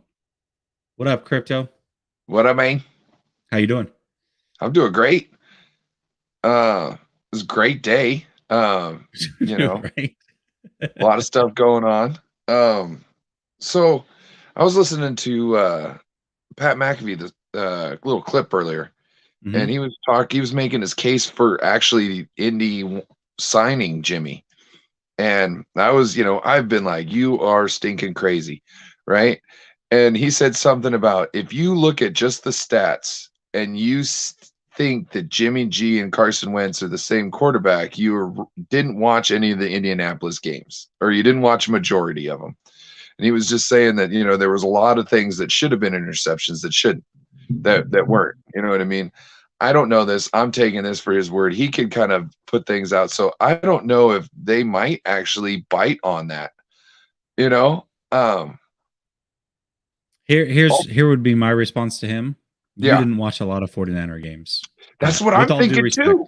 McAfee, by the way, is the GOAT. I love McAfee. Like he's the best in the business.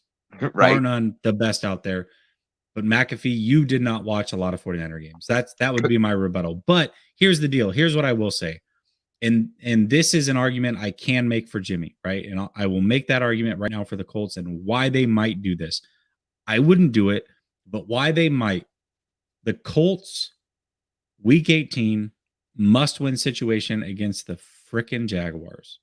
They couldn't get it done. The team came out flat for whatever reason. Quarterback came out flat.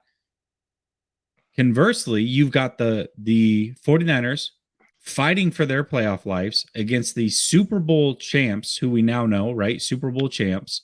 Yeah. And we're down 17 at halftime, and they came back and won that game, and Jimmy G played quarterback. That is your argument right there. That I could see, all right, well, maybe that is the difference maker.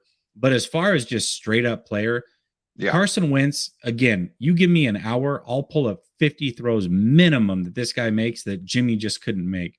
He is more athletic, more mobile, again, makes throws that Jimmy can't. He actually protects the ball better, believe it or not, even though he is much riskier.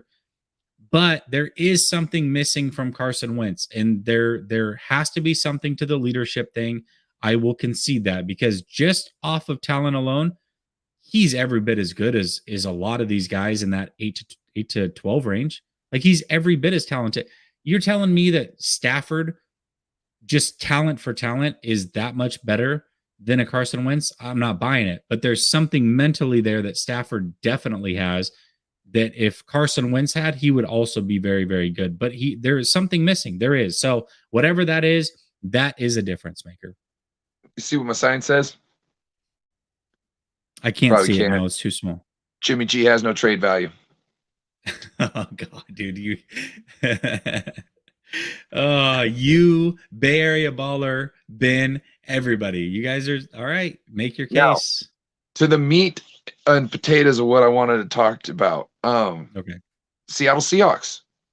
What are they doing? I hear people saying just Deshaun Watson. I think they are doing a complete rebuild, and they're trying to recreate that 2011, 2012 type team.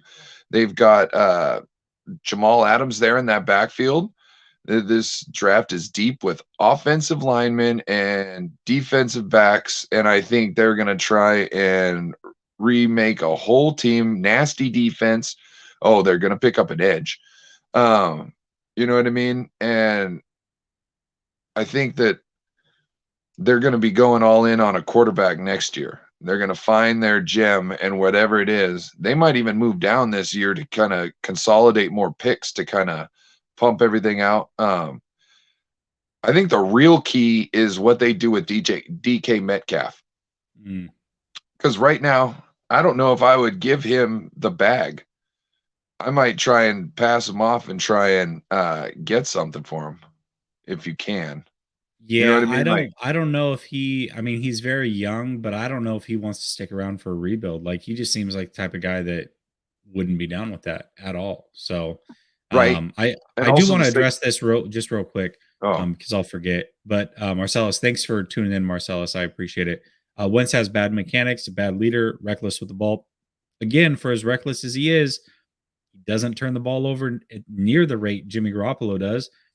Jimmy Garoppolo, I believe this last year had double the interception percentage, and also, by the way, had more interceptions in less games played for their career. Jimmy Garoppolo, I think, is at 2.7 rate, and Carson Wentz is at 1.8 or 1.9. Go look it up. But yeah, for as quote unquote reckless as he is, he doesn't turn it over as much as Jimmy. That's the problem. Jimmy's not reckless as far as pushing the ball downfield, but he will turn the ball over for sure.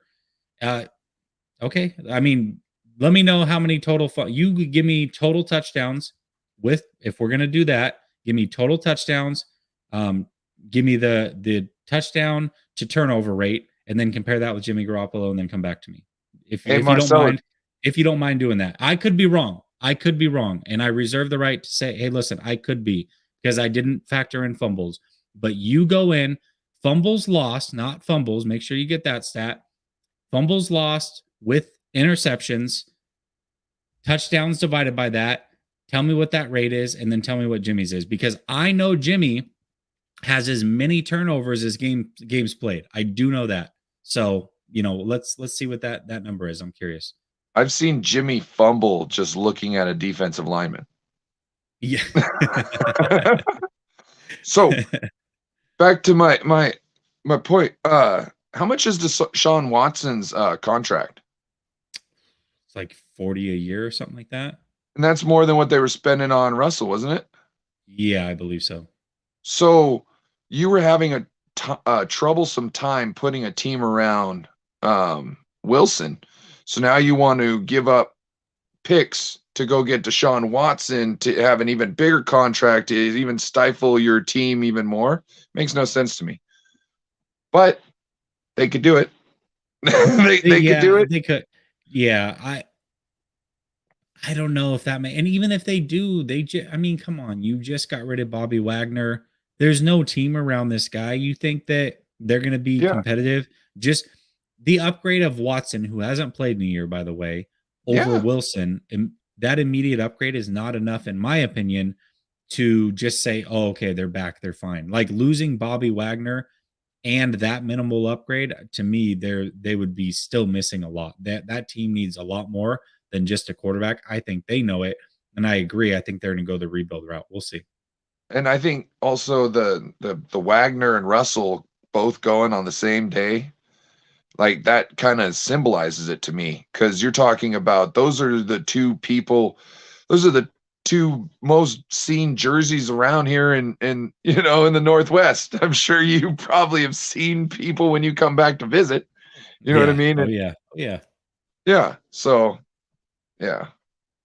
Yeah, I agree with you, man. I'm full on board. I don't see it happening. I could see why you would. I mean, obviously, I would take Watson over Wilson. Like, I'm not saying that, but I just don't think that's enough to make them ultra competitive right away. Like that, getting rid of Wilson today for Watson is not going to change the landscape of that team immediately. Now, long term, sure. Yeah, he's younger. He's 6-7 years younger. For sure. I could see that happening. But ultimately, right now, they wouldn't scare me more with Watson without Wagner than they would with Wilson and Wagner, if that makes any sense. Yeah. So, definitely. Anyways. Because they're on the same page. But hey, should I go out and try and top Chardal with the I'm on the way out? You know what I mean? And because you got a great show, and thank you for having me. I could try it. I could attempt. Oh, and congratulations on being number 2 behind the GOAT, bro. You have officially made it. He's told me that twice now, which means he means it. I just want to be clear about that. He's told me that actually 3 times. He's told me twice on this show, once in Twitter Spaces. So he means he's got me above a lot of people, right? If he's putting me right behind him, he's got me above a lot of people. So I definitely appreciate that. I love Chardal. He's, again, super nice kid. Super nice. I haven't broken the top 10,000 yet, but someday Someday. You'll get there, man. Hey, with effort, hard work, dedication, you, Crypto studies. Ryan, can make it. Yes, absolutely. All right, brother. You have a good one, man. Peace. Later. All right. Okay, we're gonna get to George, then Faithful, my guy Chad, and then EMA. Let's do this. What's up, George? George, are you sleeping? George sounds like he's sleeping. Is George sleeping? Guys, listen. Shh.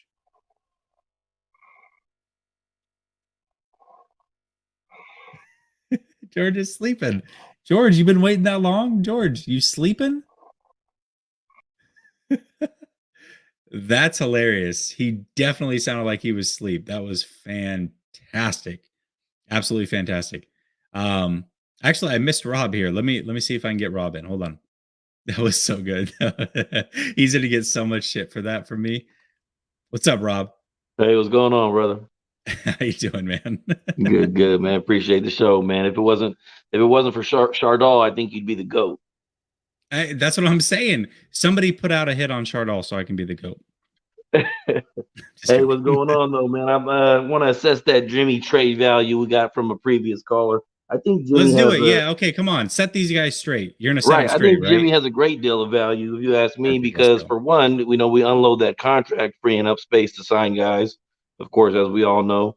And for two, playing quarterback in the NFL just isn't about throwing the ball far or making big splash plays all the time. I think other teams see that Jimmy can galvanize the team, and that brings them value. And I think the best option that would be most positive outcome for us would be to get him to New Orleans somehow and hopefully come away with a corner. And I think Lattimore would be a dream situation for us. Okay. Listen, you said Lattimore, right? Oh yeah, Marshawn Lattimore. No, if we can come away with him. Come on. Of course. Right? It's no yes. brainer. Yes, of course. And then I'm all in just as you are with the front office, man. I got a lot of trust in them this offseason. I think they know they traded away a lot of our draft capital, and that they know the only way to fortify our team is through free agency. And if we can get whatever we can get, whether it's a draft capital or a good corner for Jimmy, good. But I think the J.C. Jackson or the Tyrann Mathieu outlook for the free agency is the best moves for us to shore up that secondary. Mathieu, man, I'm telling you, that's the one. Everybody's talking about the corner, right? Everybody's talking about the corner, but you get Mathieu back there with Ward. Those guys can flip-flop spots. They can play nickel in a pinch. I'm telling you, man, that's the one for me. If they can make that happen, I am all about it. Yeah, absolutely, so I think all about it. Getting rid of Jimmy kind of gives us some space to make some of those moves happen. So there is definitely a lot of value in trading him, and it could be for a third, it can be for a corner, whatever it may be. So get some free agents on the team and add some depth on the receivers, like a previous caller mentioned, on the receiver core. If we can get some guys to throw to, some athletic guys, someone to take the top off, hopefully Ayuk transforms into that receiver that can kind of shore up some space in the middle of the field and outside the numbers. And then draft a couple guys, some speedy guys, some possession guys. Jawan Jennings is coming around. I think he's going to have a big year. He's going to be a breakout guy for me on this team this year for me. And, did you hear what Fred Warner said about him? No, what was it? Fred Warner. So I'd posted a clip of Fred Warner talking about Trey Lance. Fred Warner said that Jennings is one of the best football players on the team. Right. I could see that. And I love how humble he is and how emotional he plays and the kind of guy that you like to have around, because I think those kind of emotions inspire other guys to be all in and play with their hearts and their minds and not be so focused on all the outside stuff. And I think that's why we were such a good team this year and got by that little losing streak we had, because everybody, was kind of coalesced together and was playing for one another. And guys like Jawan Jennings, they bring that kind of fire to the team. So I think he's going to have a big year this year. Yeah, I do too. I think Ayuk is going to benefit most from Trey. By the way, this is their second offseason in a row that they're working together. I think that's going to be huge for Ayuk's game. I think Ayuk is going to absolutely break out. I think Jennings will be great. The one that I worry about is Kittle. I really think that I don't know if Kittle's going to take a step forward with Trey. That's the one that I worry about because they're not going to throw the ball a ton still. Like there's still a run first team. Trey Lance makes it easier to run. But Kittle's the one, man. I think he might be the odd man out. What do you think about that? Yeah, I hope he's just humble enough to play, and I think he is because I've seen him play the style of football. Is that mean guy blocking, making plays, only getting a few targets here and there, and I think he has the mindset for that. So I'm hoping he falls back into a role like that because I'm with you on Ayuk and Trey. I think they're gonna have that kind of tandem that Cup and Stafford had. That real maybe not as productive, but that energy, that cohesiveness that they had. I'm hoping they have that same kind of relationship to where it transforms onto the field to some good targets, some good synergy, and they get to working together on and off the field really well. Yeah, I agree with that. I think that that's a very, very good point.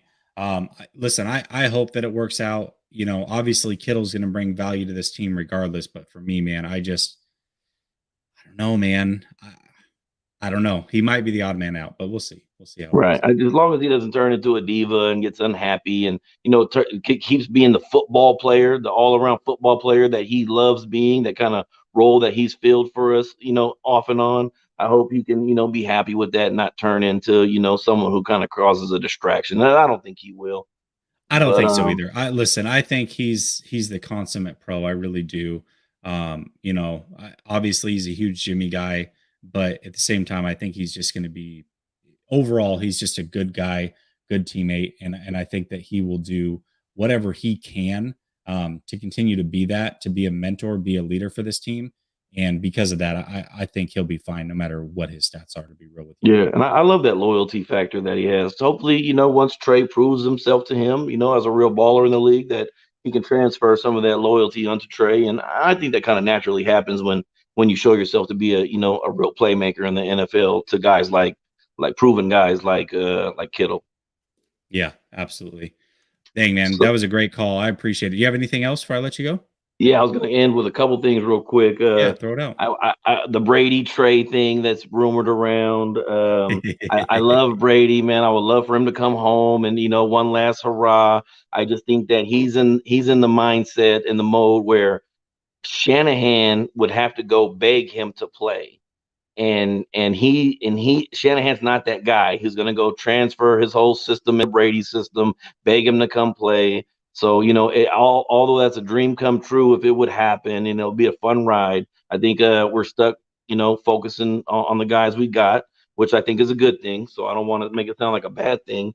And then one last thing to end it, as far as the wish list for free agency goes, I would love to bring Brian Wagner here, B-Wags here. Bobby Wagner, I'm sorry. I would love to bring B-Wags here, and I would love to bring J.C. Jackson here. Those are two guys on my wish list, and I'll end it with that and let you expound on that on my way out. Good show, brother. See you later. All right, thank you, man. I appreciate you. Hey, listen, Bobby Wagner. That's Bobby Wagner would be great to have. At that point, you're probably trading Greenlaw, which I'm fine with, right? Because you're going to get something for that. I'm not mad at that. I'm definitely not mad at that. I think it'll be tough to get both JC Jackson and Bobby Wagner. Sorry if it looked like I was tuned out the last few minutes. I've told you guys many times, I'm a debater at heart. So if somebody challenges me to something, I'm going to look it up and make sure that I'm right. And I don't see him anymore. I'm sure he's in here, but I just looked it up.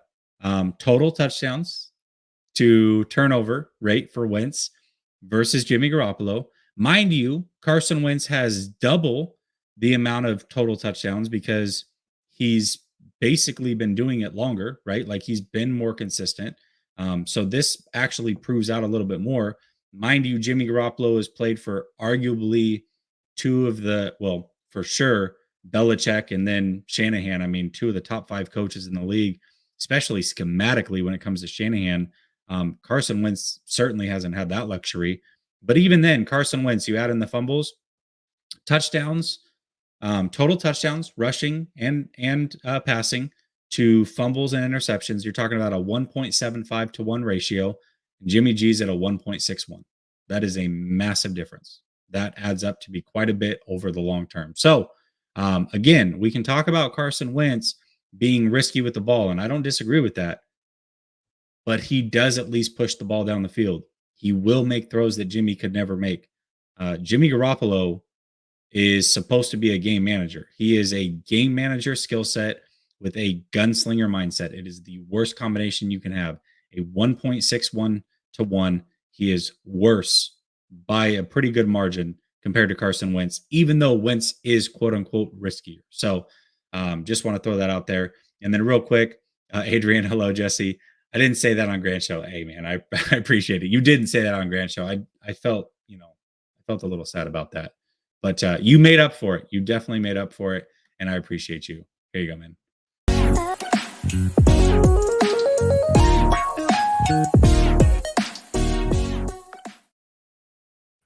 All right, my guy Chad, what's up? You know how I know that algorithms are finally starting to take hold? People like Cup of Noodles and Ron E9er. Those people didn't exist like a month ago. And to you gentlemen, you're damn right. How you doing, man? Dude, I'm doing great, man. You've been lighting it up. Are you going to give me another segment where you're killing it? Hey, you know what? Actually, while you're here, this is a good time to announce something real quick. Go for it. Not necessarily announce, but I'll be transparent with people because I did give a teaser at the end of my show. I love all you guys and I love this call-in show, but I was hoping I wasn't going to have it because I was supposed to have an interview scheduled for this time slot. And right now we're still going back and forth, but nothing is locked down. So I don't want to promise anything, but if it goes through, it'd be fantastic. It's actually with Randy Hedberg, who is the quarterback coach of NDSU. I shot him an email. We went back and forth pretty much all day yesterday up until about 9 p.m. last night. I thought it was going to be a go for today. It is not. So hopefully it happens. Cross your fingers, guys, because that would be a great get. If I can get him on the show, it'd probably be pre-recorded, but we would get a lot of insight into Trey Lance, what makes him special, what separated him from other guys that he's coached. And I think it would be a fantastic interview. So anyways, cross your fingers, guys. But while I've got you, what's up, man? You big tease. I know I am. If anybody's wondering out there in 49er fandom, Randy Hedberg is the get regarding Trey Lance. There is no bigger get. Didn't you know the curse, man? You mentioned 3 different bison in one stream, and I magically appear. That's the way this works. That last dude. Yeah, I threw some water on the mirror before I started. I mentioned the 3 bison, and boom, there's Chad. But I promise you that I was just doing some late night work, and then I forgot that I had set a reminder for this. So I was like, "Hey, got to pop on and see what's going on. Like, has anything happened in the trade mill?" First off, whoever is saying that Kirk may go to Indy, I swear, if Jimmy goes to Minnesota, I'll know why we met. God hates Vikings. God hates Vikings fans, and needed me to have a weird organic front row seat to the apocalypse. Well, listen, I actually think because I do remember Deshaun Watson naming Minnesota as a place he'd want to go. So I actually could see you guys going after Deshaun Watson if you guys trade Cousins. So we'll see what happens to Friday, I guess. There's going to be some big news regarding Deshaun, whether there's going to be criminal charges brought upon him. If there's not, and he's able to play again relatively quickly, I could see them moving on from Kirk Cousins and then making a move after Deshaun Watson. I really could. Well, I don't know if you knew this or not, but I don't think I told you this. But after I was in North Dakota for about 10 years, I was in Minneapolis, and then I moved down here to the ATL. I know some really good rub and tug places if Watson wants to come up north. I know how horrible that is, and I don't mean that at all. I'm actually a proper guy, but you got to add some humor. Otherwise, why the HE double hockey sticks is anybody paying attention? Hey, you know what? Here's what I'll say. This is I want to get serious for a second because Watson. Okay. You know what's crazy about Watson? I look at Wentz, right? And one of the reasons that Wentz is here, and I think this was overlooked, and I brought this up, is that Wentz is a face of a franchise, right? And to me, Lance is a face of a franchise. I don't know why I said Wentz. I was arguing with the guy about Wentz. Lance is a face of a franchise. Yeah. And that's why Lance is here. Lance is he's the clean cut kid. I don't ever expect anything bad from him, but I can say the same thing about Watson, man. I really thought that about Watson, and I'm not going down a path of, oh, what if Lance? It's more, I hope that Watson, as much as it would suck if all of these allegations were false and people were just trying to be money hungry, that would be a terrible thing. But it would be better than the alternative, which is it's true, because I really thought the world of Watson. And if it is true, even one iota of it, this goes to show you really don't know these guys, right? And as much as you would like to say you've got a beat, you've got a pulse, I can guarantee you all the great things that we hear about a Trey Lance, who I fully expect to be the face of this franchise for many years. I can tell you those same things were certainly said about Watson, and I think everybody would have believed it. So it's a pretty crappy situation. First off, I definitely agree with you. It's really sad. It really is, because he broke a lot of kids' hearts that day. Honestly, I mean, that's something, and I have no problem going out there and saying it. It's not the biggest of predictions. You're never going to have an issue with any off-field stuff with an NDSU player, especially Trey Lance. It breaks down to parenting. You just meet the kid, or you get to know him, or see, enough interview footage and stuff, and talk to his family, and there's just no way. He understands the responsibility that comes with it, and he's a 21-year-old kid. He just gets it. Right. And we don't have to talk Trey necessarily either. We can talk other stuff too. Well, perfect. I'm on the 5-minute timer. Good. Let's talk. I forgot to throw it up. So here we go. We got 5 now. By the way, I just wanted to say, I know how people are kind of turning on Kittle, and I get it. I mean, he was down in production and stuff. From a North Dakota State fan, like, we love that. He's gritty, and he's funny, and he's kind of the heart of the team. But, it is a business. So let me say this. I don't think too many people are turning on Kittle. I don't know how familiar you are with Grant. Are you familiar with Grant? Cohen? Yeah, Grant Cohen. Yeah. Yeah. The past week. Yeah. Or sorry, the past month. Probably the past month I've been following. Well, Grant's my guy. Like, Grant's I consider him a good friend of mine. Gotten to know him a lot over the last year. We do a weekly show together on his platform. But Grant takes an idea and runs with it, and he's got so much push because he's got 45,000 subs or 46,000 subs and 30,000 followers He can on get anything Twitter. to trend, dude. He gets anything to move in the 49er community. So he runs with a story like that. Not a story, but an opinion like that. People get to talking, whether they agree, they disagree, whatever. Now all of a sudden everybody's turned into a topic that, by the way, has been going on for 2 weeks, knowing that this trade is not going to happen. But here we are still talking about it on my show 2 weeks later. That's the poll that he has. So that is why you're hearing it. All I'll say is this is, again, great back and forth, because you're giving me insight into your organization, which I don't know a heck of a lot about. So it's kind of a, give and take. So I had no idea. I mean, I knew he was really popular within the community. I just had no idea that, like, he could push an entire narrative. It's scary in a sense. You know what I mean? But yeah. With great power comes great responsibility. And Grant gives 0 Fs. So there you go. The only reason why I called in to begin with, and it's funny because, I know that there's a queue, and I realize that people jump from topic to topic. So when you start calling in, as in me, trying to talk to you and stuff, I'm like half hour behind where we were at in the conversation when I was like inclined and inspired to call in, if that makes sense. Right. Yeah, I got you. Okay. So yeah, for us, I mean, we hashed Wentz the other night. We really don't need to anymore. He's kind of what would happen if a top 5 pick picked up a fork and started walking towards a light socket. Like, like something awesome could happen, like a sparking Tesla, or he could go down for the year like he's done a couple of times. And again, I could take a picture of my basement and compare it to anybody that's listening's picture and see how many Wentz pictures we each have. So he's been a hero of mine, but that dude needs to he needs to shut up and start from square one. He just does.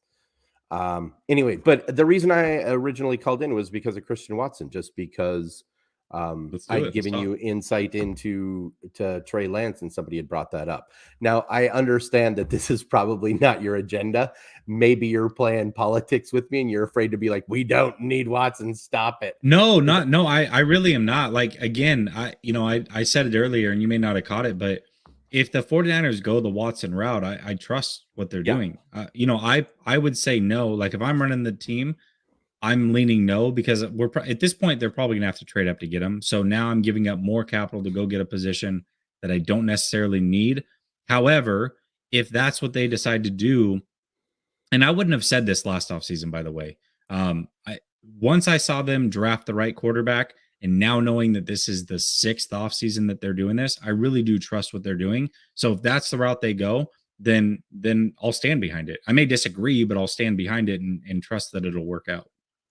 It's pretty impressive. What's it like to have faith in an organization instead of a dumpster fire up in Minneapolis? Man, I'll tell you what, we are spoiled. I will say that. I need to say this on behalf of Minnesota to San Francisco. Okay.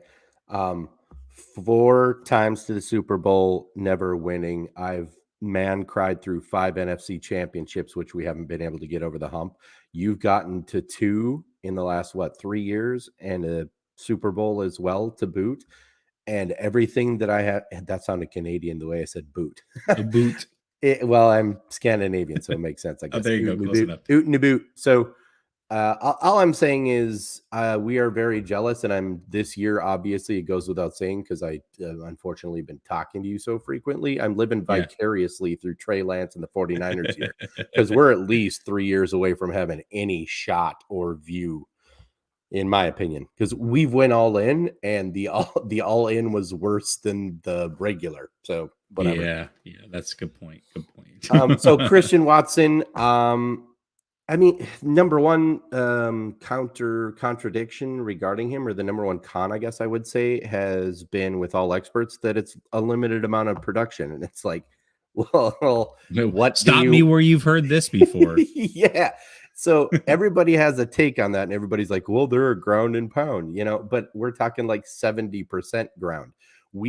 If you saw the highlight footage, we worked him in about 100 different ways possible. That's the reason why they're referencing Deebo Samuel, which, by the way, they're not. Christian doesn't have that demeanor, that meanness that Deebo does. You know what I mean? Like, Deebo wants that contact, and that's why everybody's a different breed, man. Yeah. He's a freak, and in the best possible way I say that. Christian Watson is a lanky, have you looked up what everybody ran last year in the NFL, like the fastest run in the NFL last year? Oh, time's up. Sorry. No. I putting my head down because of this comment. Mayfield is better than Lance will ever be. Dude, I should just start taking questions so that I can just set everybody straight here on the cast about Trey. But one thing I want to tell you here. Okay, this is going to be another one of those. Let me ask you this before you get off the Christian Watson. I'm on it. That's what I'm getting to. Okay. But how is he a good blocker, like run blocker? You're joking, right? No, I'm being dead serious. I haven't laid eyes on him. I really haven't. I mean, I've seen a game here or there.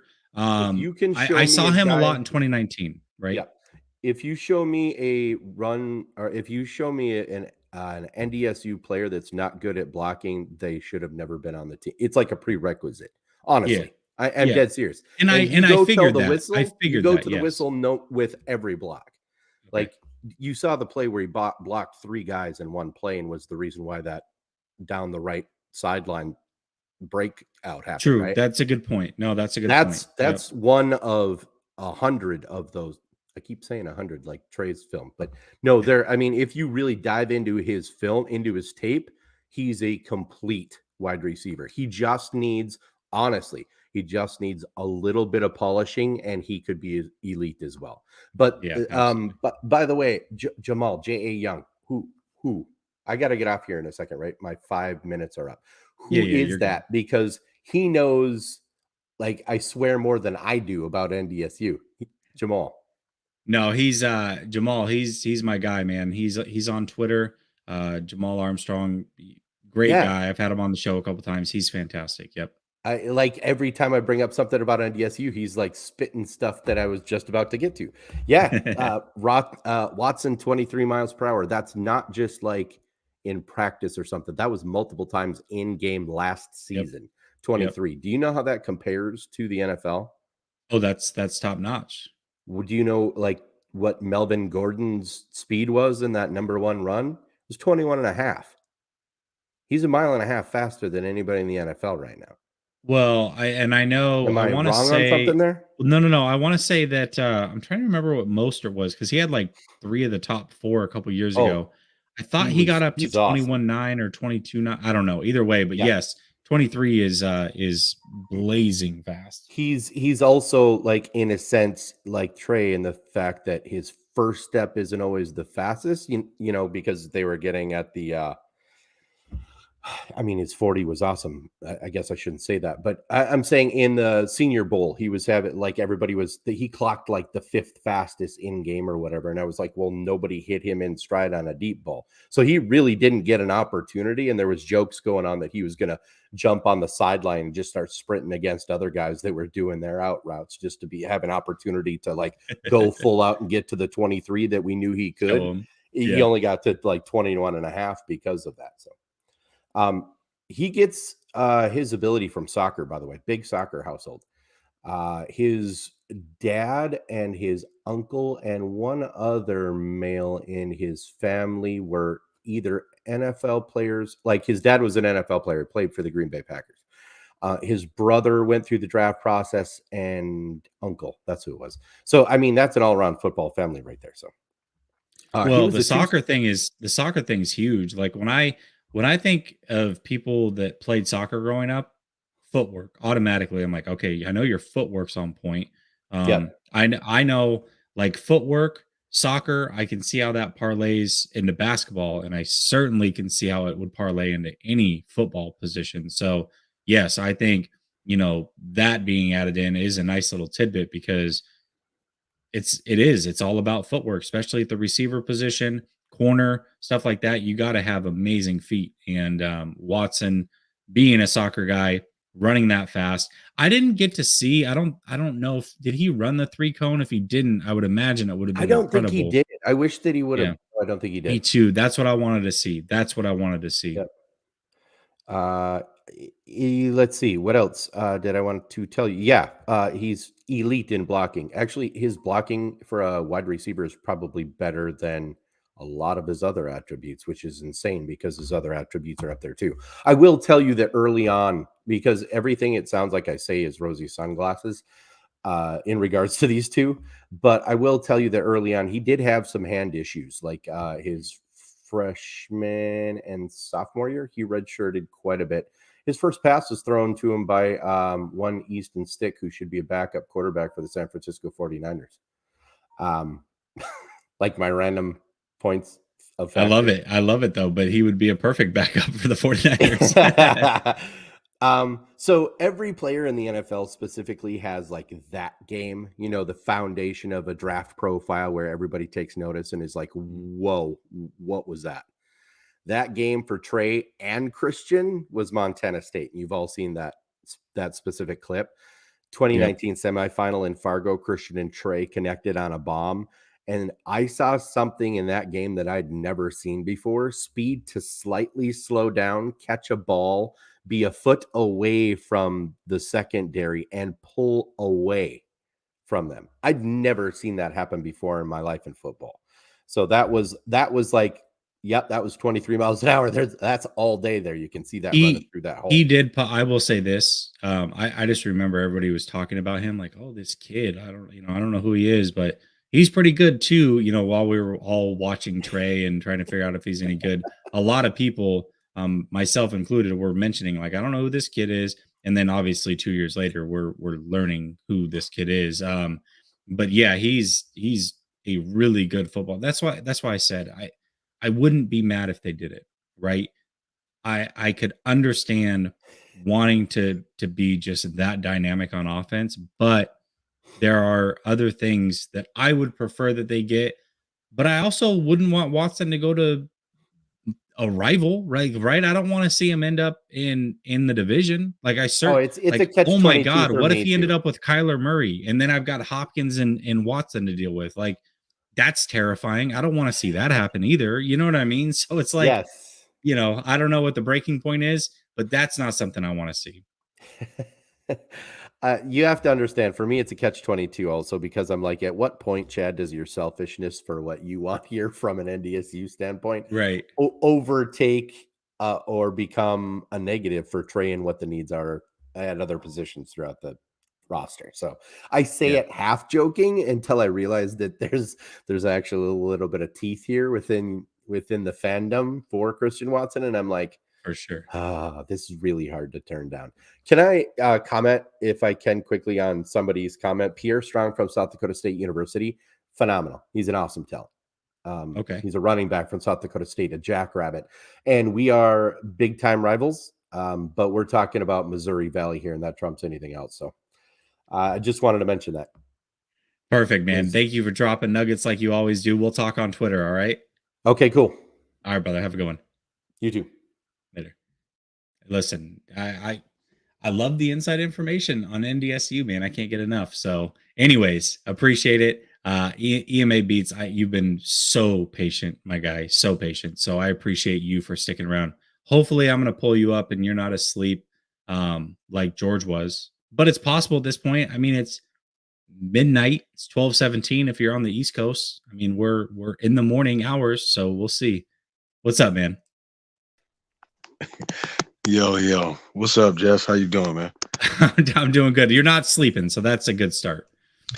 Honestly, I fell asleep and then I woke back up like once you started the 5-minute clock on that, I believe the last guy, if I'm not mistaken. So I think I and then let him go for 20. Yeah, you're right. Yes. Yeah, I caught a few winks there.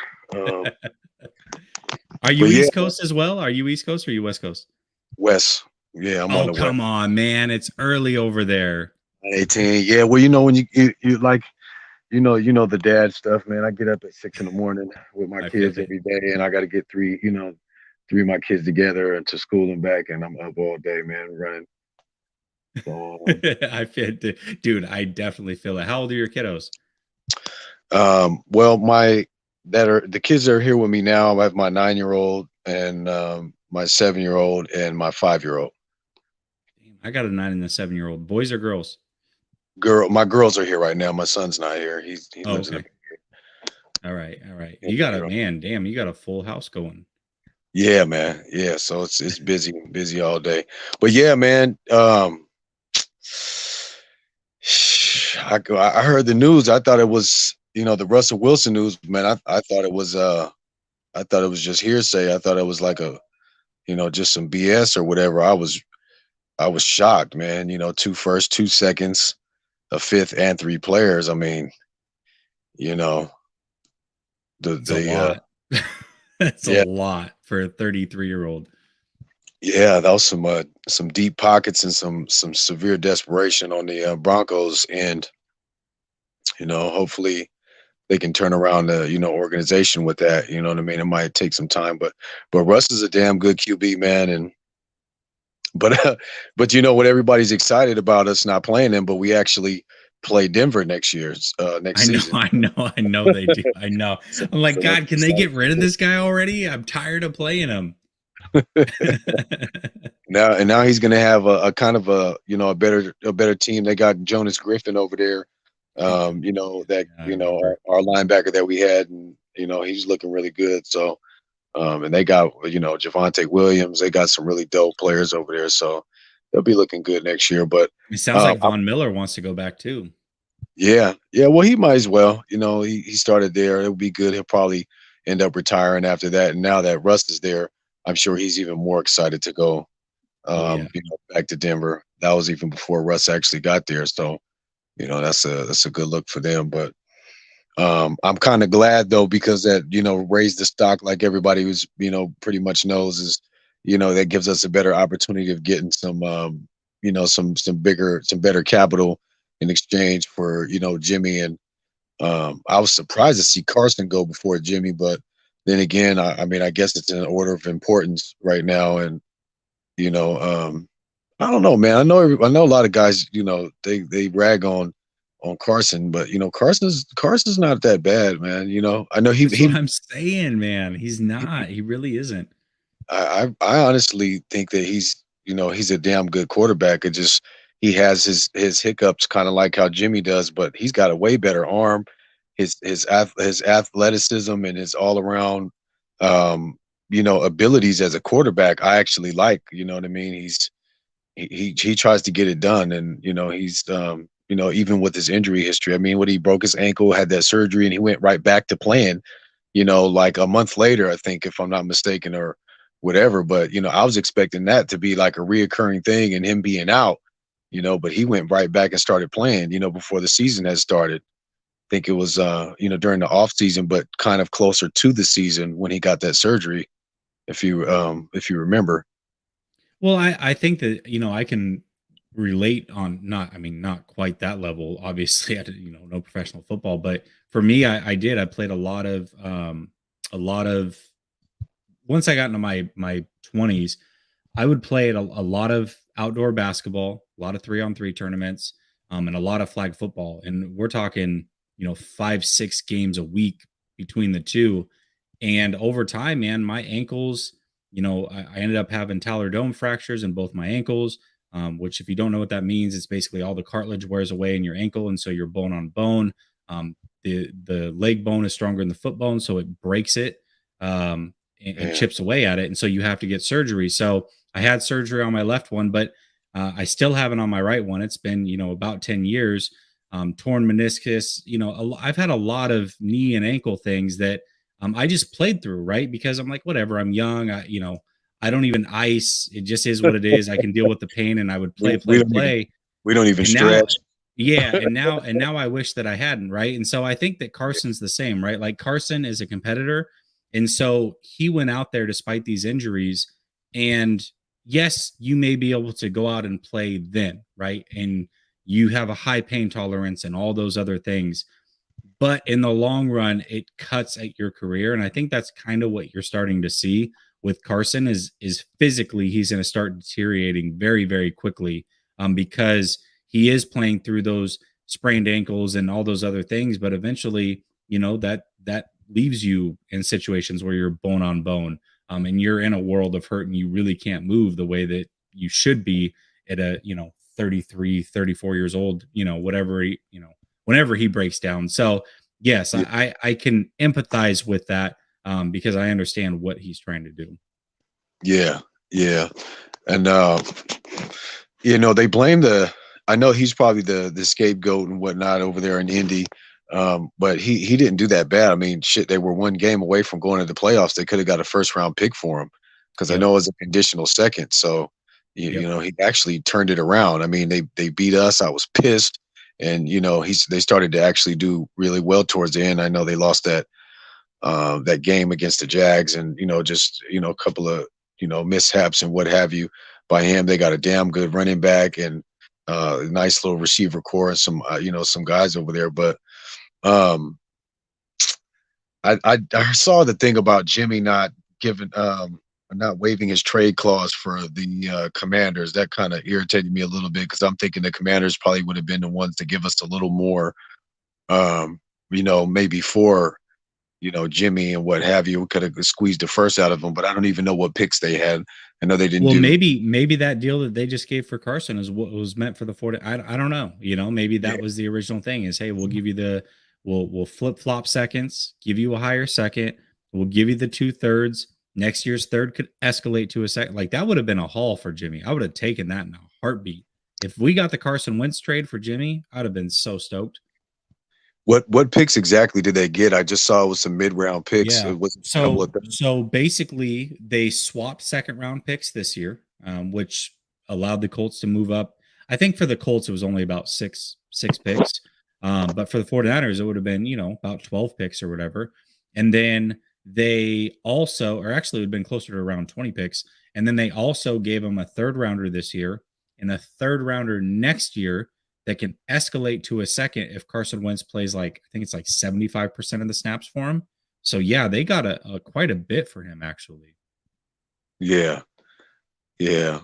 And thinking about the leftover teams that he did allow to, or he is waiving his no trade clause for, they obviously don't have any.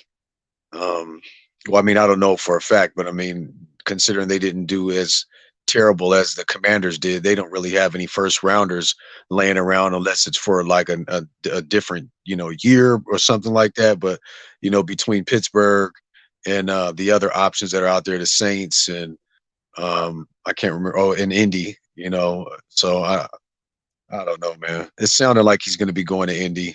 But I would say between them or the Saints, if anyone, because he's got kind of that Drew Brees limitation. I'll say, even though Drew Brees is a damn great quarterback, nothing against him, but as far as his his play and his him being immobile, and then also how far out he's throws the ball, even though he can't throw, and so can Jimmy. I don't know what his hesitation is. Maybe he's not as confident in his downfield ball, but again, that's neither here nor there, man.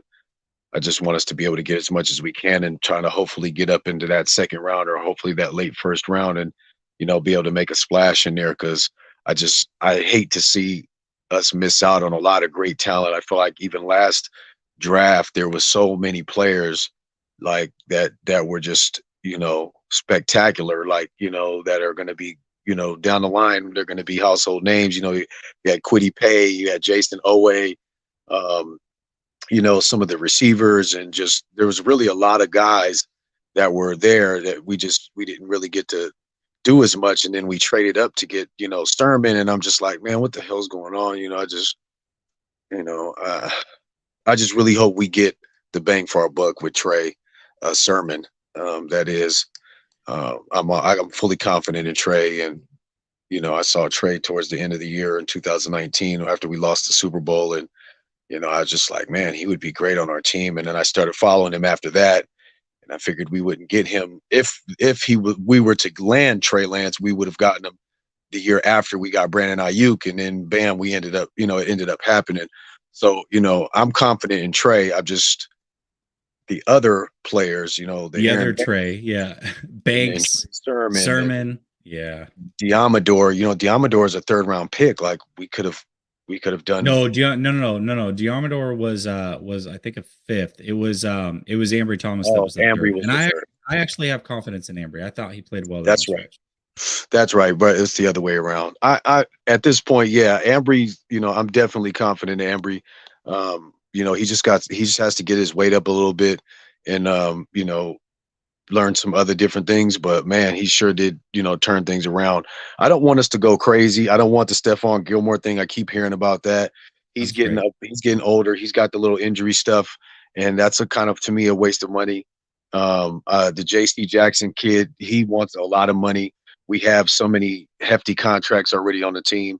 I don't think that's necessary for us to try to do that and, put ourselves in a Rams-like situation where we got all these big contracts, and then we have to, blow up the entire team after 2 seasons or, 3 seasons and, start getting rid of guys just to try to, salvage some, some funds and stuff to be able to, keep guys on the team. And it just wouldn't make sense to overpay for a corner like that. I mean, I would rather us draft one or the guy that you guys were talking about earlier, he played on the Bears and he played on yeah. I was talking about I don't know. Why am I drawing a blank? He plays for Denver now. Yes. He's good. He's good. I like him. I actually wanted him when he was a free agent. I said we should have got him. Go ahead. Harris? No, it's not Harris. It's no, not Harris. Yeah. It'll pop up probably after we get off. Him and the guy in Washington have the same last name. There's another corner that has the same last name. Anyways, he's the guy I've been wanting forever, and now I'm drawing a blank on his name. Who knows? Maybe I need coffee. I don't know what's going on. Yeah, man. He's good. I actually wanted him. Before he ended up going to the Broncos, I thought he looked really good. Fuller, there it is. Kyle Fuller. Thanks, that's guys. Kyle Fuller. Great job. Thanks, gentlemen or ladies. Put that in there. But yeah, man, it'll be good if we can try to get something reasonable for Jimmy and get in this draft a little bit more. I think Lake is gone. I think DJ Jones is gone. You know, I wonder what's going to happen with Raheem still. You know, just, you know, we got some things, you know, everybody brace yourself. You know what I mean? That's all I'm trying to do is brace myself for the, you know, for the news and, you know, the breaking news that's going to be coming here pretty soon. It's Not that coming, Jimmy, man. I think it's coming in the next 48. I hoping for tomorrow. We'll see though. We'll see. I think it's coming though. Something to be excited about, man. There's a lot to look forward to. You know, we'll see where he ends up. We'll see what that haul is. But I think that there is certainly some news coming very, very soon. Something to be excited for. I actually just had someone else pop in, Coach Johnson, who I love. So I'm gonna get to him. And it's 12:30 over here, brother. I gotta get some sleep. But I want to talk to Coach Johnson too. Yes, indeed. Yes, indeed, man. Right, Thanks for the platform. Hey, thank you. Hey, well, first of all, thank you for always supporting. I always see you in the chat. I appreciate the hell out of that. Thanks for calling in every Wednesday. You know the phone's open for you, man. I appreciate you. Yeah, man. No problem. No problem. Thank you for the platform, man, and appreciate you. You know, put me in there as a you know, as a mod and what have you.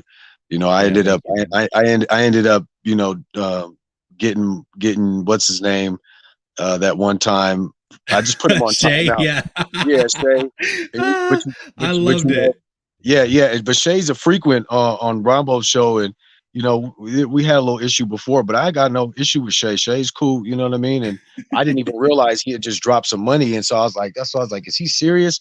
So I'm glad, you know what I mean? You know, shout out to Shay, man. It ain't no love lost, man. I didn't even know, and I'm glad that, you know, I just kind of did the short, you know, intermittent timeout. I was gonna wait for you to say something and then do the timeout, but you know, I just was like, let me just to make sure my trigger finger's ready. Hey, no, listen, I would rather you be overly than just letting things slide that are outlandish. But yeah, I actually thought it was funny. We talked quite a bit on Twitter. So we had a good laugh over it. But yeah, it was awesome, man. It was perfect. Hey, man. All right, no problem, man. Have a blessed night, man. Take care. Thanks for the play. Oh, dude, I cut you out too early. Yeah, thank you, EMA Beats. I appreciate you, man. You're fantastic. Real quick before I get to Coach, listen, this is a great comment, and I agree. All capital. You didn't have to yell, but this is a good comment.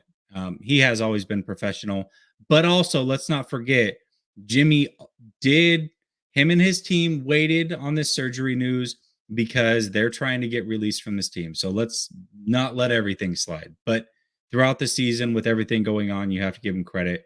For sure, was professional. Not going to argue that, and I appreciate that, right? Like, we were better with Jimmy than we were without. You got to give some love for that. So I'll give some credit.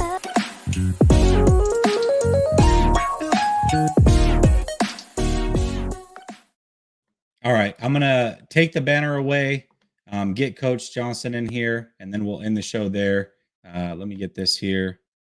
Boom. What's up, Coach? I think you're muted. I can't hear you anyways. Yeah, no, just talk like this. I'll try to read lips. Let's see how long. Hold on. I can't unmute. It says that you've got yourself muted. Oh, my bad, dude. There we go. There it is. Yeah, you're good. You're good. Oh, Jimmy is a professional, but he's supposed to be a professional. It's professional football. Like, I think it's like I've said it too. You know, he is the professional, but I mean, aren't they all? He's not. That's how you're supposed to act, like, right? That should be the bar. Like, you're the quarterback. The quarterback is the face of a franchise, right? And you are paid $27 million a year. Yeah, I would think after being $100 million man that you would act professionally. So you're right. I mean, that is the expectation. So the fact he's doing the expectation, okay, cool. Thanks. I appreciate it. If you just went through the league and just think about it, the 32 quarterbacks that are in the league, like, how many of those guys would you say are not professional? Like, right. Yeah, I mean, there's some questions there with a couple guys, right? Baker, I would say. I don't know what the deal is with Wentz. It seems like he's not the biggest. I wouldn't say he's not professional, right? But he's just not the leader type. Most guys are professional. Yeah. To your point, most guys are professional. Yes. Yeah, and I think you can say that he did handle the situation with Trey Lance exceptionally well. I think, I think a lot of guys in that situation would have demanded to be traded immediately. Yes. So, but at the same time, you could look back at him. Our plan is to keep you for a year, and then we'll revisit next year. He kind of needed them as much as they needed him, right? Because the market last year, and he probably wasn't that high either. Injured and all of that. So I don't know. I think it depends on, like, I don't know, like there was the rumor, right? The Patriots were interested. I don't know what they were willing to offer. Like, was it a second? Was it a third? Like, what was the market? I'll tell you what, it's probably not as good as what if they get the Wentz deal, dude. I don't think they're gonna get that deal, by the way. But man, that would have been fantastic. If they got that Wentz deal, I would have been all in. I just as a Niners fan, like I just want the money. I really don't. I mean, sorry, if they get a draft pick, like a 7th round pick in 2045, like just get them off the roster. Like, don't need to pay that $7.8 million guaranteed. Just get them just off the roster, get it cleared, and so you can make some moves in free agency. Yeah. I'm totally with you. Real quick, Alan, I know you're waiting, man. I don't want to make you wait. I'm not going to get to you, man. I'm going to finish up with Coach here. It's 12:45 in the morning, my time. I've been going for 2.5 hours. I appreciate you calling in. I start every Wednesday, 10:30, around 10:15 p.m. Eastern. I go usually till around midnight, maybe a little bit later, like tonight. So call in earlier next week if you can. Alan, I'll get to you early, I promise. But tonight it's not going to happen. I don't want to make you wait. So, anyways, back to the Jimmy thing. Let me ask you this. What do you think Jimmy goes for? And I know you don't know, right? But let's just play a little game here. What do you think Jimmy goes for? When do you think he gets traded? And who does he go to? I think my gut kind of tells me it's probably going to happen soon. Like you're starting to hear all these things from all over. Like, I don't know who's right. I'm sure somebody is. Somebody's probably got something. But I'm going to assume it's probably within the next 2 days. I think it almost happens tomorrow, right? It's happening exactly like you would think it was going to happen, right? The Aaron Rodgers chip needed to fall first, then Russell, then you saw like the Wentz. I would say Jimmy's in the same categories with the Wentz and with Wentz, and I mean the only one that domino that really didn't fall is Deshaun, but I don't know that his whole personal stuff is resolved. So. And I don't, by the way, I don't think it needs to be. Tommy says start earlier. I'm on with Grant right before I can't. I would love to, Tommy, you jerk off. But no, I appreciate you, Tommy. But no, I don't think the Watson domino needs to fall, by the way. Watson, the teams. So like, here's the way I see it. Minnesota, the Panthers are the only team that may be for both. I look at the Eagles. I look at Seattle. Those teams are going to be in on Watson. Those teams are not going to be in on Jimmy Garoppolo. So the Watson thing doesn't have to fall because the teams that are going to be looking at Jimmy, again, possibly the Panthers, but the Colts, the Steelers, the Saints, the Browns, maybe I could kind of see, but that's it. Like that, those are very different teams. I don't think, right. I think that's the teams that are in it for Jimmy are not necessarily the same ones that are in it for like Deshaun Watson, but I think for Deshaun Watson, I think his stuff has to get resolved in order for a team to.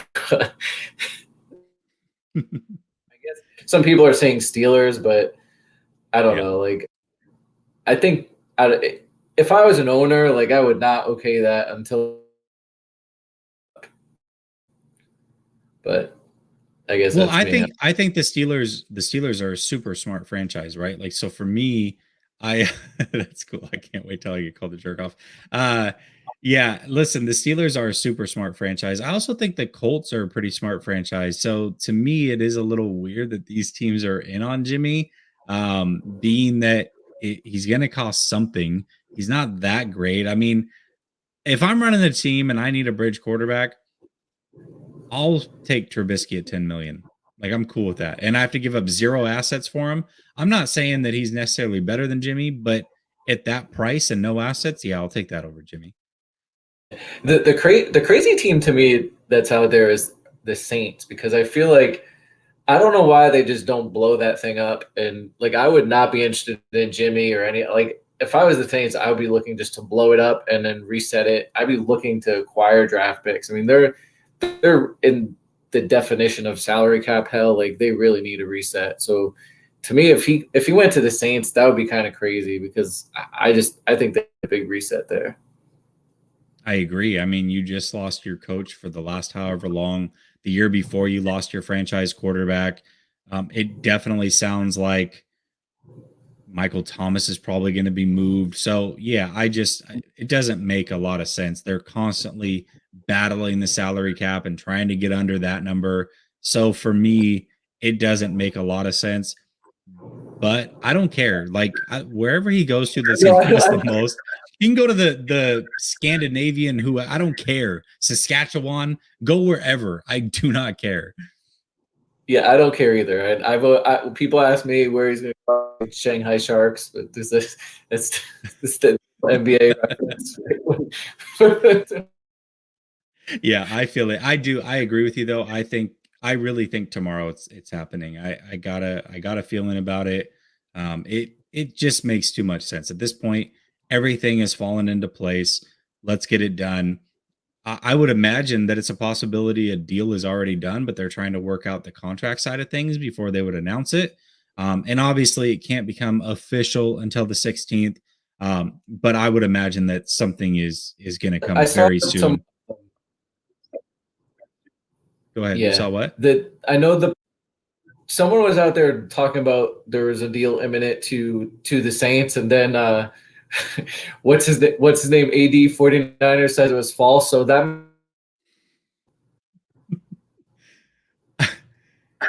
I don't know, your Wi-Fi's cutting out, but I think you were talking about the guy that was talking about the Saints. It's funny because I thought that was like AD's burner account.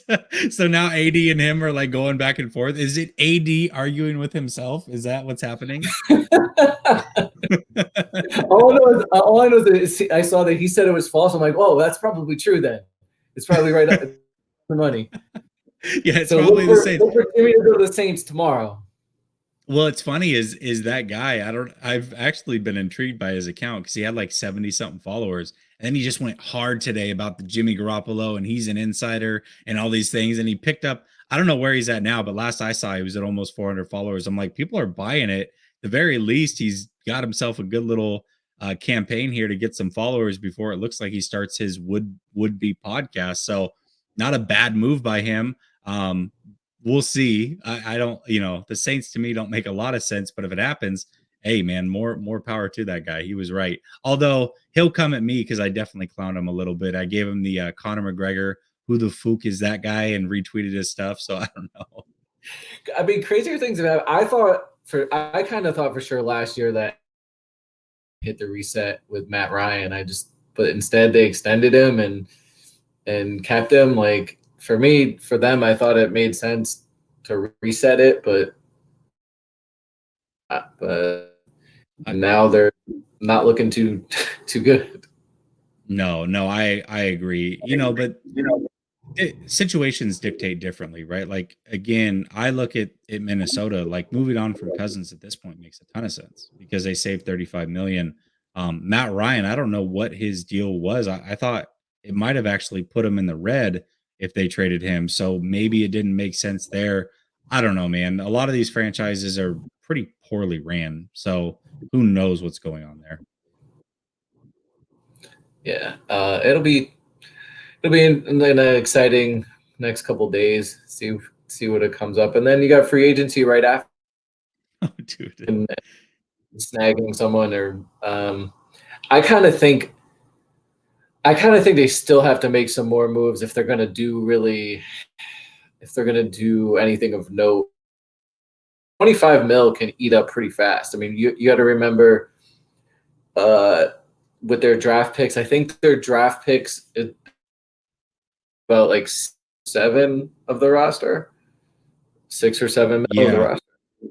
Yeah, so I'm looking at it now. I think they're about 4 over. And then you add in the 7 mil or whatever for the draft picks. I mean, yeah, it's basically gone, and you still haven't. I mean, let's say you re-sign Lakin, maybe one more player that your money's gone. Like it's gonna go very, very quickly. Yeah, they probably, if they're going to be any sort of player in free, like if they're going to go after one of those names, anybody that's going to be a decent price, a decent amount of money, they're going to have to make another move in order to facilitate that. I know people. Well, the other thing too, and this is what I would look out for, Coach, is Armstead, restructure him. That's 10 mil. Re-sign Ward. That's another 6 mil right there. He's in the last year of his deal. So, right there, roughly 16 million you can free up. I got to imagine that they're going to kick the can down the road, so to speak, much like the Saints have done in some situations, because they are going to need that money this year. Now, obviously, next year that cap escalates quite a bit. But for right now, I think that 16 mil is going to be pretty imperative that they get that. Yeah, and if they could do something, like I know there's been talk about Gilmore and J.C. Jackson. I'm with you. I'm all right with their corners now, but I would be happy either than with J.C. Jackson hitting the market, and I'm kind of floored that he did. I thought for sure New England was going to at least franchise him and just not let him just walk. With him being there, that might make Gilmore maybe more affordable because, it might push that price, because Gilmore was the top corner out there prior to JC hitting the market. Now Gilmore goes to the next tier. He's an obvious all pro and all that, but he's older. So maybe he falls into the Niners range. I don't know. But a guy that I would love, if the Niners are going to spend money, I would love to see them sign Justin Reed. There you go. That's a name right there. Okay, why do you like Reed? I started watching him, and I especially I think in his first 2 years, they played him more in the post, and I hadn't seen anyone really cover that kind of ground since Earl Thomas. And I'm a sucker for safeties in the post. I love playing one high because I think it cuts everything off. And when you have a safety that can really play it like that, like an Earl Thomas, or the way I think Justin Reed can play it, but I think he can do it all. I mean, they played him a lot in the box last year. We saw him versus in the game against Trey Lance. He can do that. He can play too. He's a do-it-all safety, and that 4.4 speed shows. Like some guys, you watch a film and their speed doesn't show, but the 4.4 speed's there. Yeah, the only thing that I'm worried about is his brother didn't leave the 49ers on the best of terms. And so I don't know if that would weigh, right? Like how hard would it be to bring him in? Would he not come here? But it may mean nothing, but it could mean a lot. He may just be like, the 49ers are a team I will never play for because of the way that you did my brother. So sayonara, and I'm not going to play for the franchise. Absolutely. So that's possible. But I think there might be something to that, but I think there's a couple things I think they do have in their favor. I think that generally around the league, I think the 49ers organization is thought of pretty positively. Like a guy like Sherman, who they didn't re-sign, they chose not to. He apparently has no ill will towards them, because if you see him on Twitter, he's all about Niners, right? Oh. He doesn't talk about like that towards the Seahawks, right? Like no, he talks pretty poorly about them, actually. Right. So obviously the guys that are there, Trent Williams and all of that. So I think they have a pretty good reputation. And then the second thing, if you think about it, is if the 49ers only had another safety in their organization that also played at Stanford. They need it. You're right. Yeah, that's good call. Like you can't have too many safeties that came from Stanford, right? Like you already got Lynch there running things. Why don't you bring in Reed? it's a match made in heaven. Good call, very good call. Right, like I'm sure they have some sort of relationship and all of that. I mean, and then if obviously I don't know what he's going to get offered, but money does talk. So if Team X is offering one thing and Team Z is offering another, and Team X is the 49ers, and it's more than Team Z, he might be like, I'll give San Fran a try, despite what my brother said.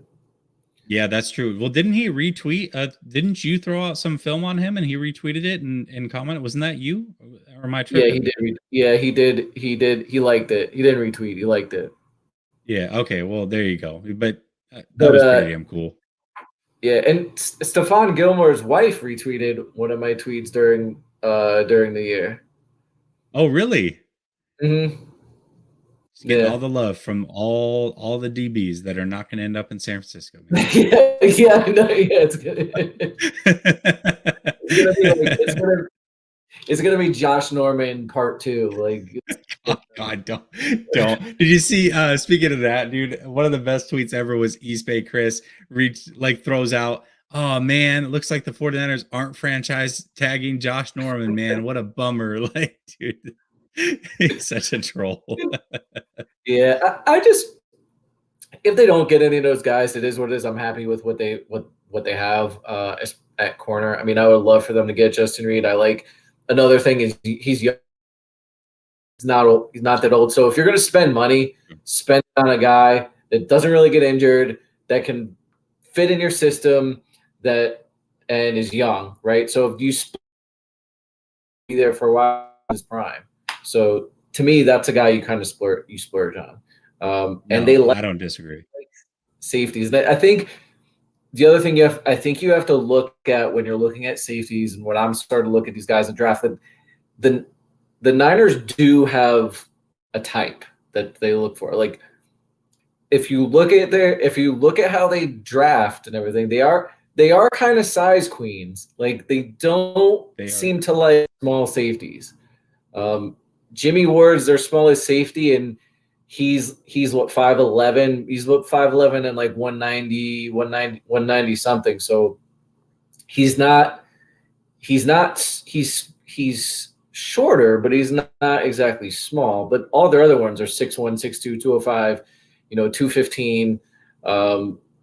So I think when you're looking at potential prospects, and I think you got to eliminate some of those guys that are less bulky.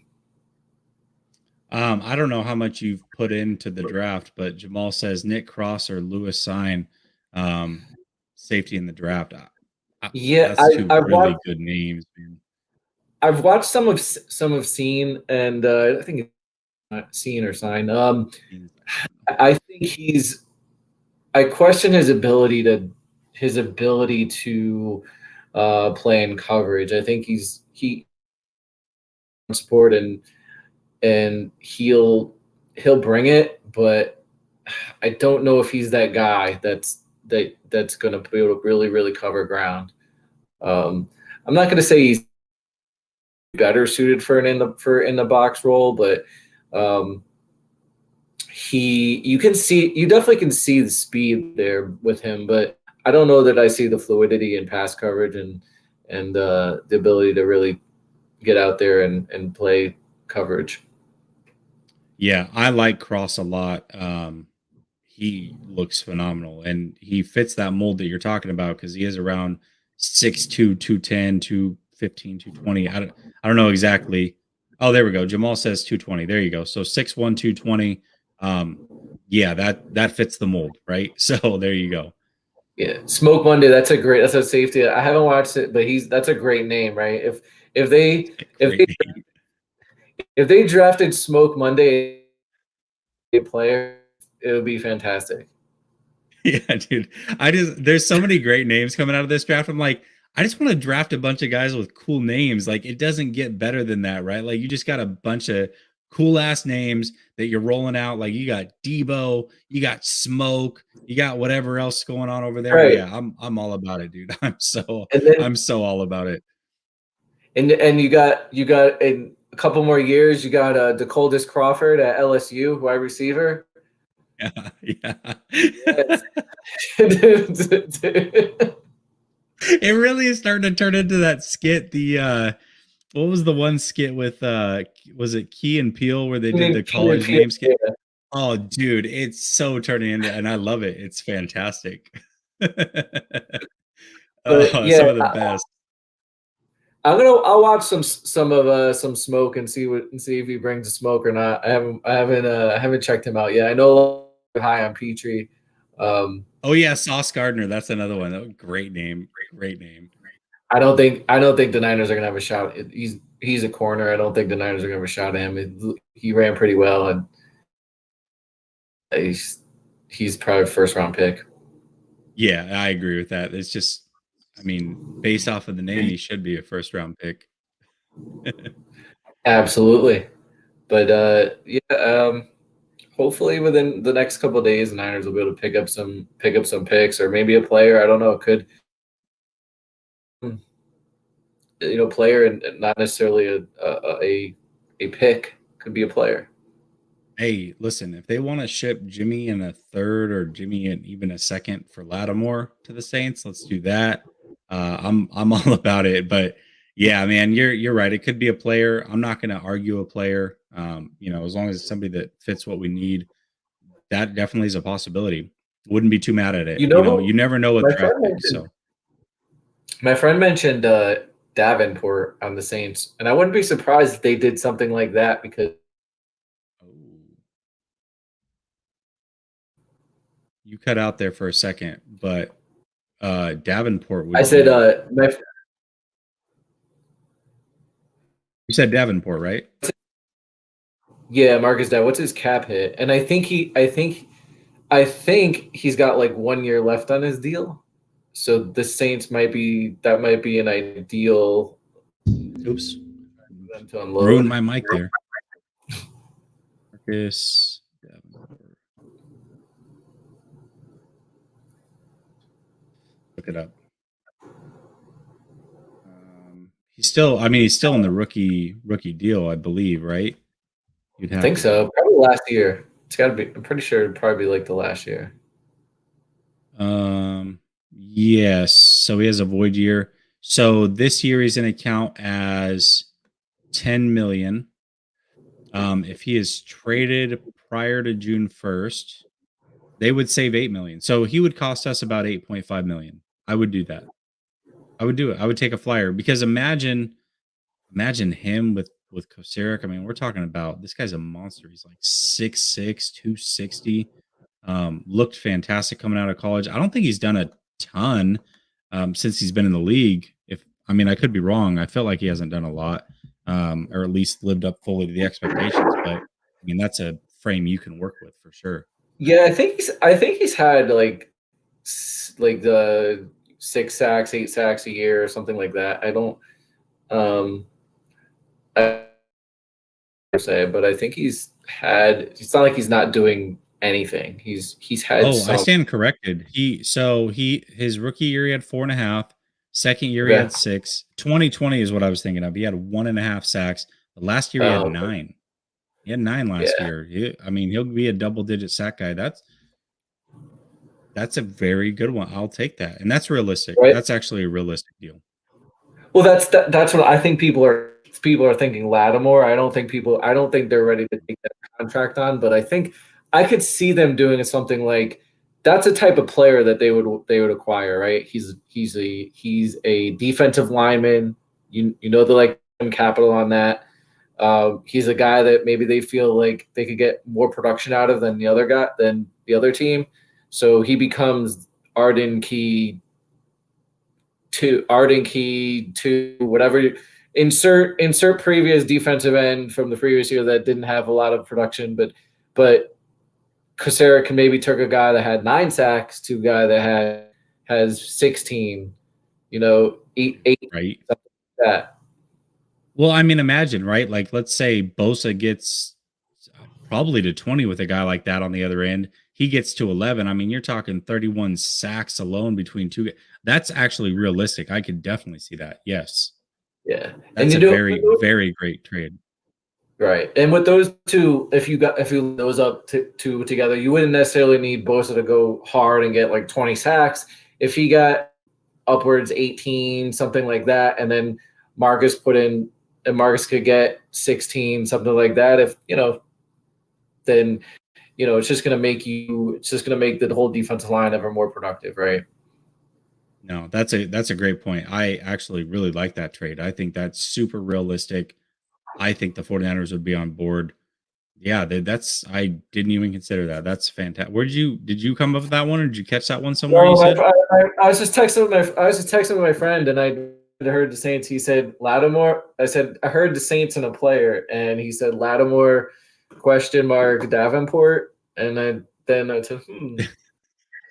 Hell, it's a great trade. Yes, I think we solved the issue. Yes, done. Right. In a heartbeat. You said Jimmy G for him. I would do it right now. Thing that you could possibly that they might acquire is like try and look at maybe a guard center, or I know the Saints have Ramczyk, which I don't think they're going to part with. I think they just re-sign him or give him an extension. Yes, I believe. Well, they gave him the 5th. I think he was a 5th year. They said yes to that, but I think they signed him. Yes, I think so. Okay, but I'd be curious to see like some of these teams like the Colts or the Colts. That's one of the teams that are in play. Carolina. Do they have an offensive lineman that maybe there's like, I mean, the Colts did have the top rushing attack last year, right? So they've got linemen. Yes. I mean, obviously they got the best guard in the game. They're not giving him up. Kelly, I think, is their center. No. Who? No, they're not giving. No, not a chance. But Kelly, maybe, right? Like their center, that's a possibility. Yeah, I'd just be curious to see if a guy like one of those guys could something like that, because they do need offensive linemen if they're going to let Lakin walk, unless they think Aaron Banks is going to be that dude. I don't know. Well, hopefully he is that dude, because they need him to be. Coach, I'm going to get out of here, man. Thanks for calling in, bro. I appreciate it. This is the first time we've ever actually talked, so that was cool, man. Only on the round table. Did we do that round table together? Grant show. Are you sure? I know, but are you sure that I did? Yeah, I think I've only done one of the round tables with him, and I swear it was with Jack. It was with no, you're right. It was with you. Good call. You totally forgot about that. The other round table I did was on Jack's channel. And that was with Rob and yep, you're right. My bad. Second time we talked. A lot of shows, man. You're busy. Yeah. Oh yeah, that's right. You were making fun of my fireplace at the time, right? That's right. Now I remember. You're like, hey man, question for you. You live in Tampa, right? I'm like, yeah. You're like, why the hell do you need a fireplace? Yeah. Thanks, Coach. I appreciate it. Now I remember. Yes. You got it, man. All right, brother. Have a good one. All right, you too. Coach, good one. Hey, 235 of you are still watching. I appreciate the hell out of it. That was a 3-hour stream, basically.